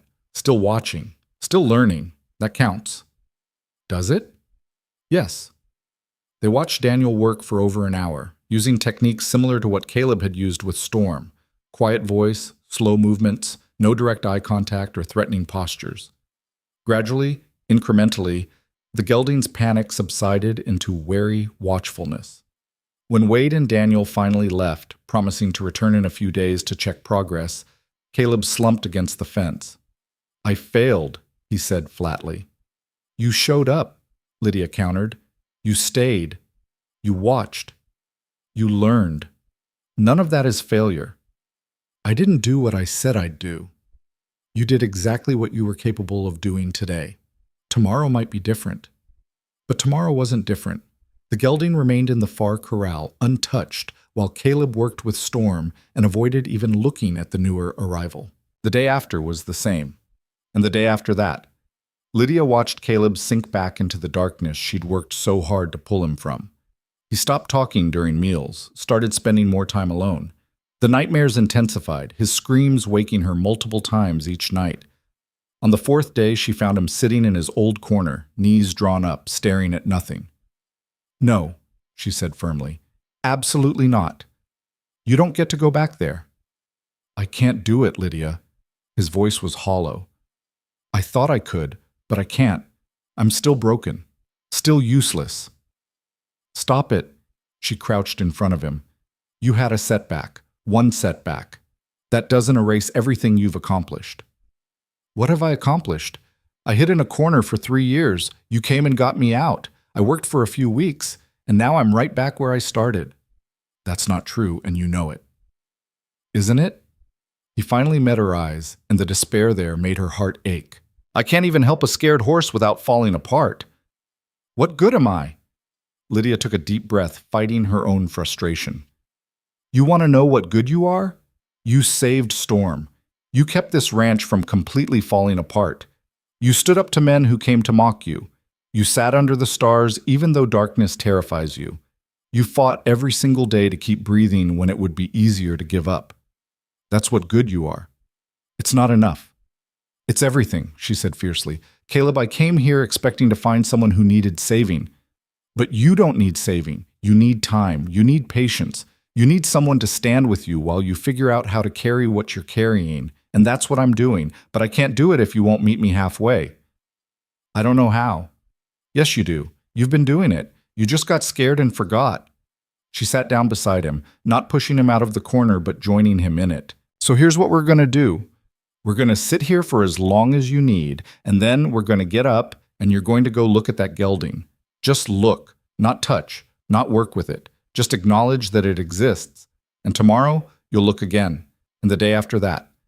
until looking doesn't scare you anymore, and then we'll take the next step. That could take weeks. Then it takes weeks. I'm not going anywhere. They sat in the corner together, two people who'd found each other in the darkness and refused to let go. Outside, the sun moved across the sky. The horses moved in their corrals. The prairie wind whispered through broken boards that still needed fixing. After a long while, Caleb stood up. He held out his hand to Lydia, pulled her to her feet, and together they walked to the window. From there, they could see the gelding pacing nervously in its corral. "Tomorrow," Caleb said. "I'll go look at it tomorrow." "Okay," Lydia said. "Tomorrow." But tomorrow came with its own crisis. Lydia woke to find Caleb already outside, standing at the gelding's corral, and her heart soared with hope. Then she saw his posture, rigid, trembling, hands clenched white on the fence rails, and realized he wasn't looking at the horse. He was somewhere else entirely, lost in whatever hell his mind had dragged him to. She approached carefully. "Caleb? Where are you?" "The valley," he whispered. "They're screaming. I can hear them screaming and I can't help. Can't reach them. They're dying and I'm just standing here." "You're not in the valley. You're at the ranch. The war is over." "It's never over." His voice broke. "It's never over, Lydia. It just keeps happening, over and over, and I can't make it stop." The gelding, sensing the human's distress, began to pace more frantically, feeding off Caleb's fear. Lydia made a split-second decision. She climbed into the corral, putting herself between Caleb and the agitated horse. "Hey," she said softly to the gelding. "It's all right. Nobody's going to hurt you." The horse's ears flicked toward her voice. She kept talking, using the techniques she'd watched Caleb and Daniel employ, moving slowly and deliberately. The gelding watched her with rolling eyes, but didn't bolt. "Caleb," she said, not taking her eyes off the horse, "I need you to come back. I need you here, right now." "I can't." "Yes, you can. Listen to my voice. Feel the fence under your hands. Smell the prairie air. Come back." It took several minutes, but gradually she saw awareness return to his eyes. He blinked, focused on her standing in the corral with the nervous horse, and panic of a different kind replaced the flashback. "Lydia, get out of there." "Only if you help me." She extended her hand. "Come in here. Help me calm this animal down." "I can't." "You can. You have before. You're just scared and that's okay. But this horse needs you. I need you. So come in here and help me." The moment stretched impossibly long. Then Caleb moved, climbing over the fence with shaking hands, moving toward Lydia with steps that looked like they required every ounce of courage he possessed. Together, they stood with the gelding. Caleb's voice was unsteady as he began talking to the animal, but he was talking. He was present. He was trying. The horse gradually settled, responding to the familiar cadence of gentle words and patient presence. When they finally left the corral an hour later, both of them were exhausted and wrung out. But the gelding was calmer, and Caleb had faced his fear and survived. "I thought I was going to lose you back there," Lydia said as they sat on the cabin steps. "You almost did." Caleb rubbed his face. "The flashbacks are getting worse, not better, more frequent, more intense. Maybe that's part of healing. Maybe things get worse before they get better. Or maybe they just get worse." Lydia had no answer to that. She'd been operating on faith that persistence would pay off, that small steps forward would accumulate into real progress. But what if she was wrong? What if Caleb was one of the people who couldn't be helped, couldn't be healed, couldn't move past what had been done to them? She pushed the thought away. Not helpful. Not now. "Wade's coming tomorrow," she said instead, "to check on the gelding. I should tell him I can't do this, that he should find someone else." "Is that what you want?" Caleb considered the question seriously. "No. I want to be able to do this. I want to be useful. I want to prove that I'm more than just my trauma. But wanting something and being capable of it are different things. Then we keep trying until you're capable of it, or until you decide you don't want it anymore. But we don't quit because it's hard." "You're stubborn." "Yes," Lydia agreed. "And so are you, when you remember to be." That night, Caleb's nightmares were worse than ever. Lydia woke to his screaming and found him thrashing in his bedroll, completely unreachable. She didn't try to wake him, just sat nearby, keeping watch until the nightmare released him. When he finally woke, gasping and disoriented, she was there with water and a calm presence. "I can't keep putting you through this," he said hoarsely. "You're not putting me through anything. I'm choosing to be here." "Why?" The question was raw, desperate. Why would you choose this? Lydia thought about all the easy answers she could give: duty, compassion, stubbornness. But Caleb deserved the truth. "Because I see you," she said simply. "Not the mad cowboy, not the broken veteran, not the trauma or the fear. I see you, Caleb Archer, and I think you're worth standing beside, even on the hard days, especially on the hard days." Something in his expression cracked open, and for the first time since she'd known him, Caleb cried. Not the silent tears of frustration or despair, but deep, racking sobs that seemed to come from the very core of him. Lydia held him while he shook, offering no platitudes or promises, just presence. When the storm passed, he pulled back, wiping his face roughly. "I don't know how to do this," he said. "How to live with what I carry. How to be a person again." "Neither do I," Lydia admitted, "but maybe that's okay. Maybe we figure it out together, one day at a time, and that's enough." Outside, the prairie night was vast and dark and full of possibilities, both terrifying and beautiful. Inside the cabin, two broken people sat together in the lamplight, not fixed, not whole, but no longer facing the darkness alone. And in that moment, it was enough. The morning after Caleb's breakdown arrived with unusual clarity, the kind of crystalline light that made everything seem sharper and more real. Lydia woke to find him already outside, not working but simply standing in the yard with his face turned toward the rising sun. There was something different about his posture, not the defeated slump she'd grown accustomed to, but not quite confidence either, something closer to acceptance. She made coffee and brought 2 cups outside, handing him one without speaking. They stood together watching the day brighten, and Lydia wondered if this was what peace looked like. Not the absence of struggle, but the presence of someone willing to stand with you through it. "I've been thinking," Caleb said finally, "about what you said last night, about figuring things out together. And I think I've been doing this wrong, trying to get back to who I was before, trying to be normal." He took a sip of coffee. "But that person doesn't exist anymore. The war killed him as surely as it killed the men who didn't come home. I need to stop mourning who I used to be and figure out who I am now." Lydia felt something shift in her chest, recognition of a truth she'd been circling around for months. "I think that's the wisest thing I've heard you say. Took me long enough to figure out." He turned to look at her. "I'm going to work with the gelding today. Really work with it, not just look at it. And if I have a flashback or fall apart, that's what happens. But I'm tired of letting fear make my decisions." "What changed?" "You." The word was simple but weighted with meaning. "You keep showing up, keep standing with me, even when I give you every reason to leave. And I realize that if you can be that brave, maybe I can too."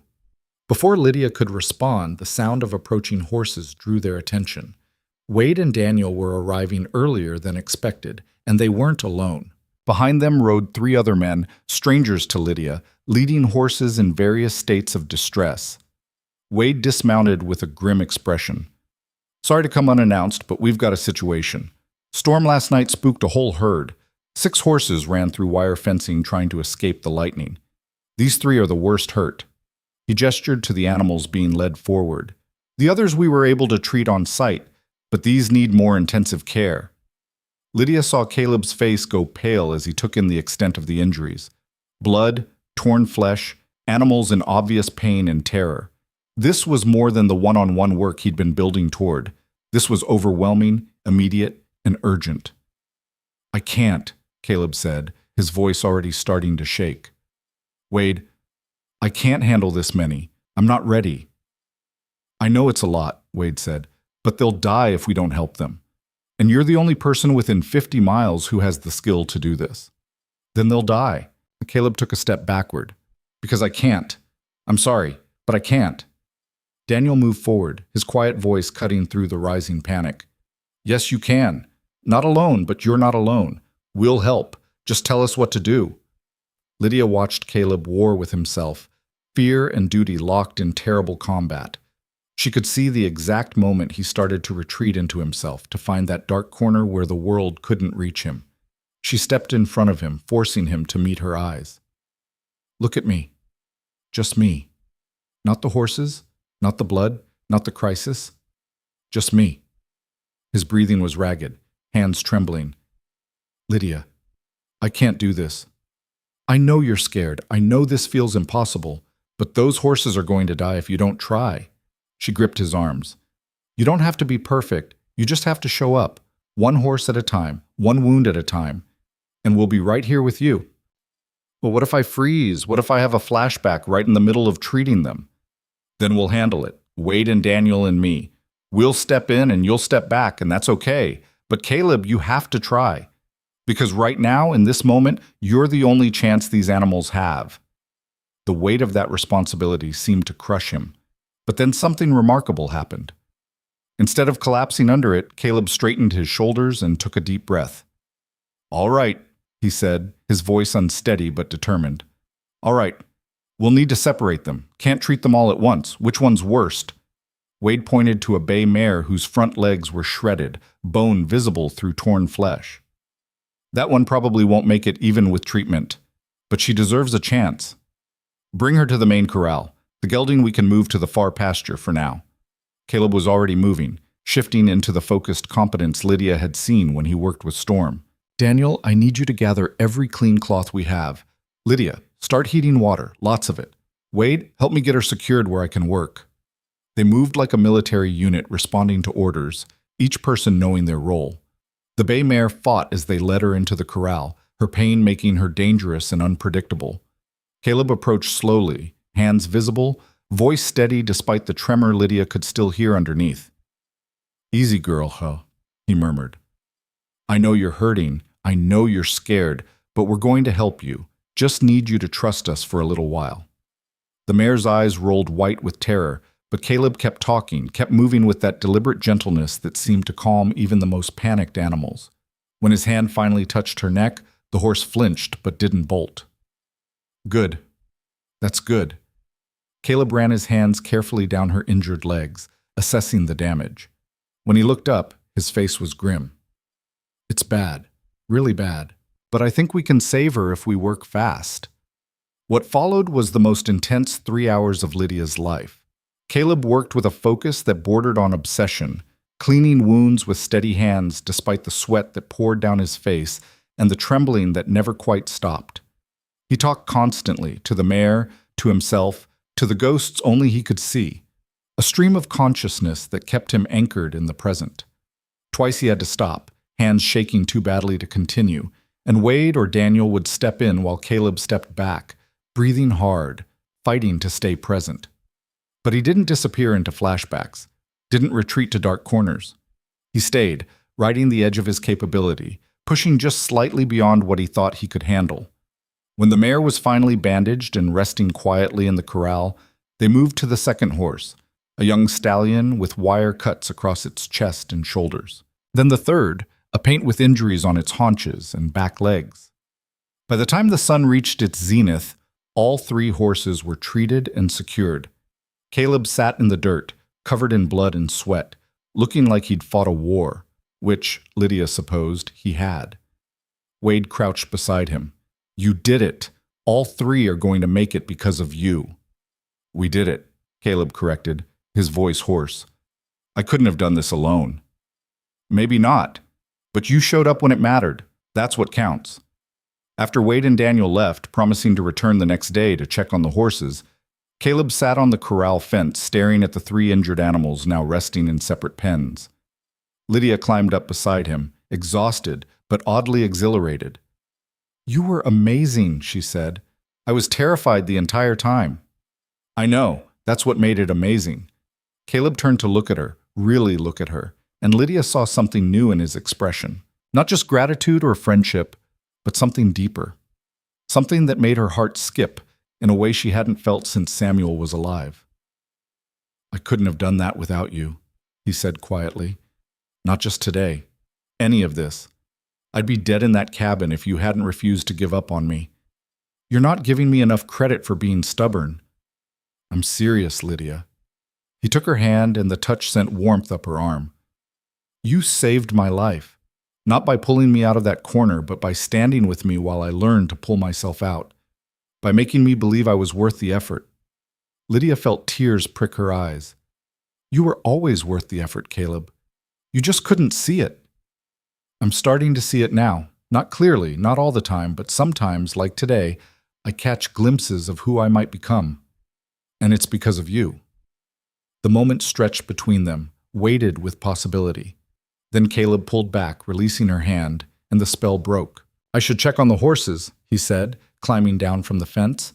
Lydia watched him walk away, her hand still tingling from his touch, and wondered what she was feeling. She'd come here to help a neighbor, to give herself purpose after Samuel's death. When had it become something more? The following weeks brought a rhythm to their lives that was both exhausting and exhilarating.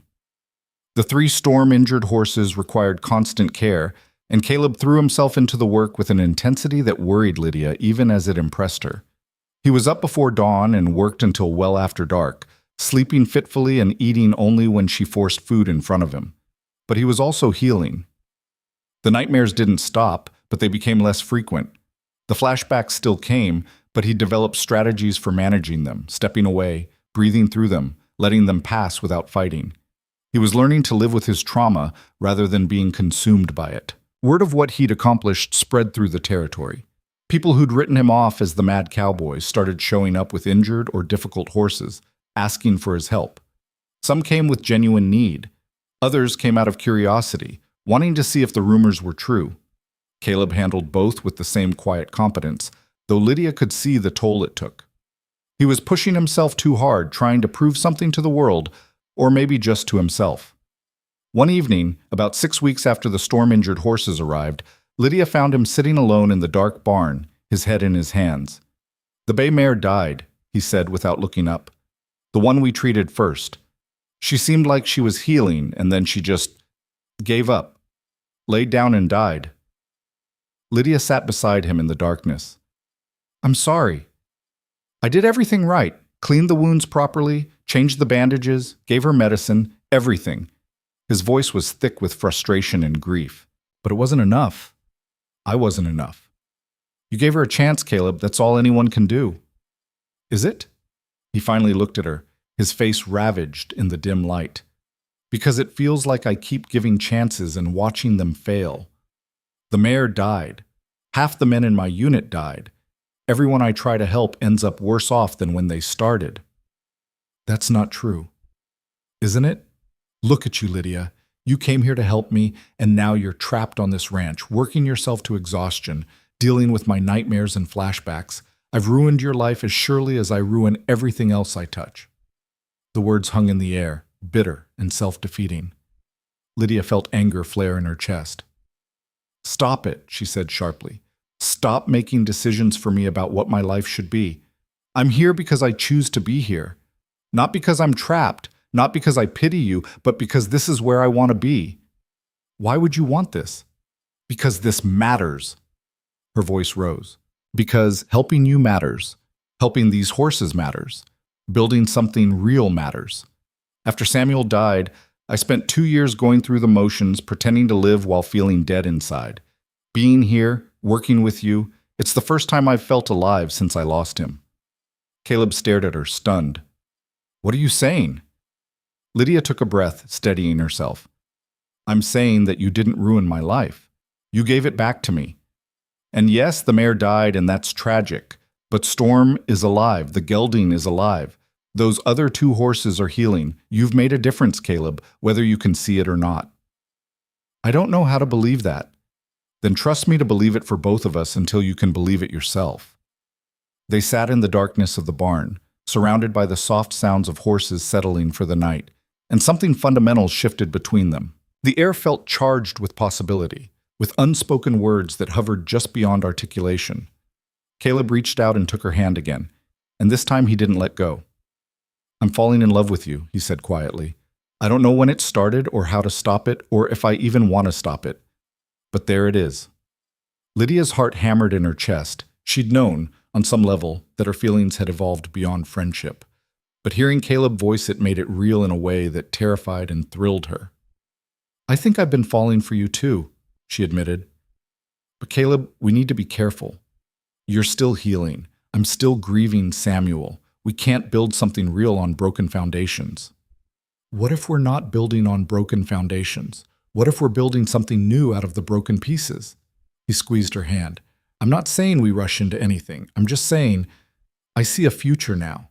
For the first time since the war, I can imagine tomorrow and the day after that, and maybe even next year. And you're in all of those tomorrows, Lydia. I want you to be. Tears spilled down her cheeks. I want that too. But I'm scared. Of what? Of losing someone again. Of building a life with you and then having the war take you away even though it's over. Of your demons winning in the end. They might, Caleb said honestly. I can't promise you I'll be cured or fixed or normal. The nightmares might never stop. I might always be someone who jumps at loud noises and can't handle crowds. Is that something you can live with? Lydia thought about it seriously, giving the question the weight it deserved. Could she spend her life with someone who might always struggle, who might have bad days or weeks or months, who would never be the easy, uncomplicated partner that other women had? Yes, she said finally, because everyone's broken in some way. You just wear your brakes on the outside where people can see them, and I'd rather be with someone honest about their damage than someone who pretends to be whole. Caleb pulled her closer, and she rested her head on his shoulder, breathing in the scent of him, horse and sweat and something uniquely his own. They sat like that for a long time, not speaking, just existing together in the quiet darkness. The next morning brought Wade Holloway and a surprise. Behind him rode a wagon driven by a well-dressed man Lydia didn't recognize. This is Marcus Brennan, Wade said, gesturing to the stranger. No relation to our marshal. He runs a horse breeding operation 2 territories over. Heard about what you've been doing here and wanted to meet you. Marcus dismounted with the ease of someone born to wealth and horses. He was older, maybe 50, with sharp eyes that missed nothing. He walked through the corrals, examining each horse with the practiced gaze of an expert.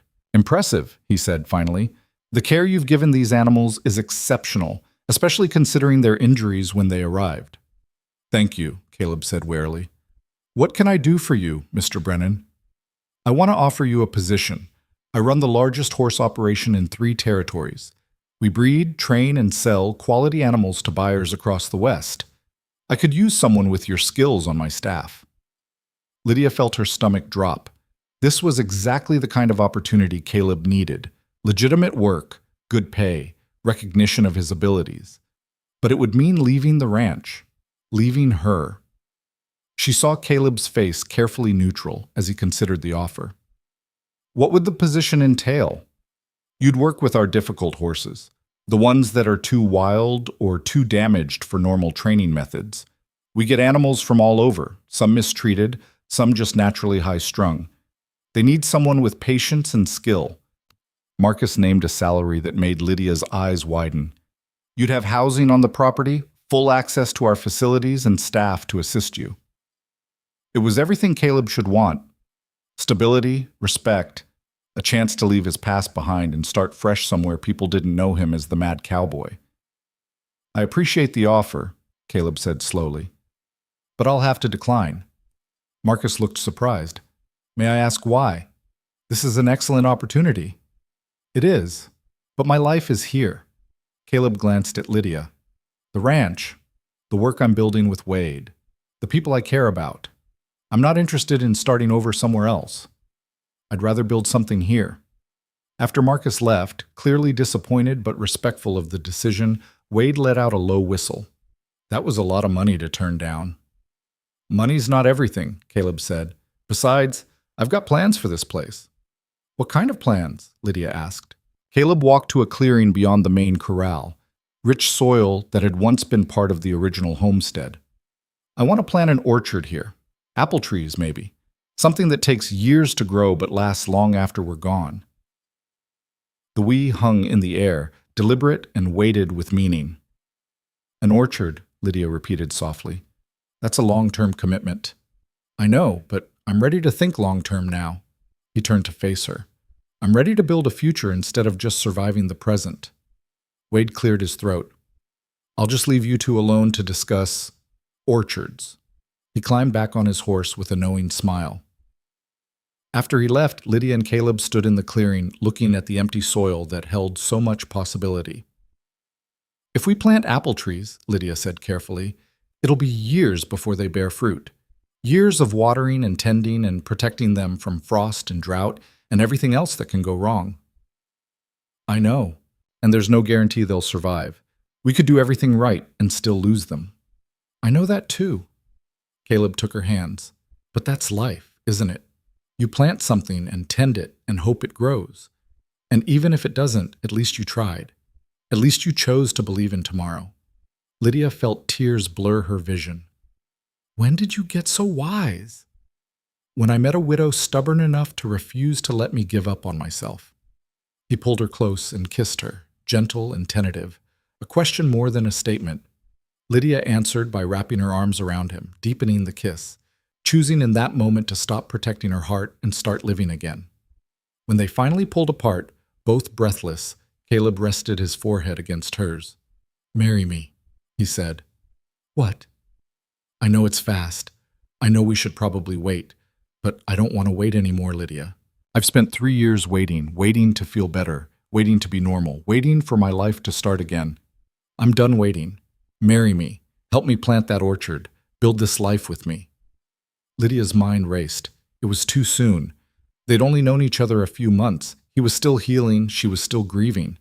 Every practical, sensible part of her brain screamed that this was reckless. "Yes," she heard herself say. "Yes, I'll marry you." Because sometimes the sensible thing and the right thing weren't the same. Sometimes you had to take a leap of faith and trust that you'd either land safely or learn to fly on the way down. They were married 3 weeks later by a traveling judge, with Wade and Daniel as witnesses. It was a simple ceremony on the ranch, no fancy dress or elaborate celebration, just two people choosing each other in the face of everything that should have kept them apart. Red Mesa's response was mixed. Some folks thought it was scandalous, a widow marrying the mad cowboy so quickly. Others saw it as practical, two broken people finding usefulness in each other. A few, like Doc Winters, saw it for what it really was, two survivors building something real from the wreckage of their past. The first year was harder than either of them expected. Caleb still had nightmares, still struggled with crowds and loud noises, still had days when the weight of his past made it hard to get out of bed. But now Lydia was there, not just as a helper, but as a partner, sharing the burden and the victories in equal measure. They planted the apple orchard in early spring, 30 young trees in neat rows. It would be 5 years before they bore fruit, but Caleb tended them with the same patience he showed the horses, talking to them as he watered, encouraging their growth. The horse healing work expanded slowly but steadily. Wade brought in a steady stream of animals that needed help, and Caleb developed a reputation for being able to calm the uncalmable, heal the unhealable. He trained Daniel in his methods, and eventually they brought on 2 more helpers, young men from Red Mesa looking for honest work. Storm, the Mustang that had crashed through the fence all those months ago, became Caleb's personal mount. The wild animal that no one thought could be tamed now responded to the lightest touch, moving as if it could read Caleb's thoughts. They were perfect for each other, 2 creatures who'd been written off as too damaged and proved everyone wrong. 2 years after they married, Lydia discovered she was pregnant. The news terrified both of them. Caleb because he worried about passing his trauma to a child. Lydia because she'd already lost so much and couldn't bear to lose again. But when their daughter was born on a cool October morning, healthy and loud and perfect, something in both of them healed just a little bit more. They named her Hope because that's what she represented, proof that beautiful things could come from broken people, that life moved forward even when the past tried to drag you back. 3 years later came a son, Samuel, named for the husband Lydia had lost but would never forget. Caleb understood that carrying the past didn't mean being trapped by it, and he honored her grief the same way she honored his. The orchard finally bore fruit in the 6th year, just as Caleb had predicted. The apples were sweet and tart and perfect, and they harvested them together, Caleb and Lydia and their 2 children, filling baskets under the autumn sun. That evening, as they sat on the porch of the rebuilt ranch house watching Hope and Samuel play in the yard, Caleb took Lydia's hand. "You know what I realized today?" he said. "What's that?" "I can't remember the last time I had a nightmare, or the last time I had a flashback." He paused, considering. "The trauma's still there, probably always will be, but it doesn't own me anymore." Lydia squeezed his hand. "When did that happen?" "I don't know. Gradually, I think, little by little, day by day, until one day I woke up and realized I was thinking about the future more than the past. That tomorrow excited me more than yesterday haunted me." "And what does tomorrow look like?" Caleb gestured to the orchard, the corrals full of healing horses, the children playing in the last light of day. "It looks like this, exactly like this." They sat in comfortable silence as the sun sank toward the horizon, painting the prairie sky in shades of orange and gold and purple. The land that had once felt like a prison now felt like home. The man who'd been broken beyond repair had found a way to carry his scars and still build a life worth living. And the widow who'd shown up refusing to walk away from a broken soul had found her own healing in the process of helping him find his. The ranch thrived, the horses healed, the children grew, and two people who'd been given every reason to give up on themselves and each other proved that sometimes the bravest thing you can do is choose to hope, even when hope seems impossible. Years later, when people asked Caleb about his time in the war, he would tell them honestly about the trauma, the pain, the men he'd lost.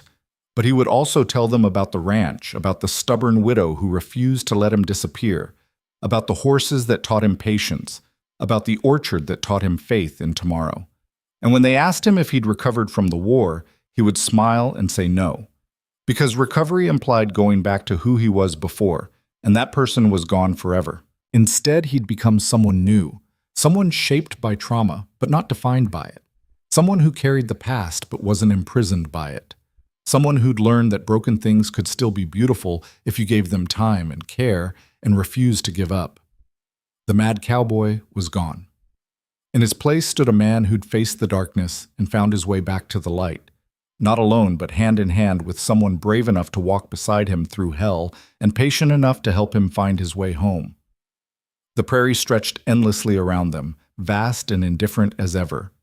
But on this small piece of land, two people had carved out something precious, a life built not on perfection, but on persistence, not on being whole, but on being willing to try, not on erasing the past, but on refusing to let it steal the future.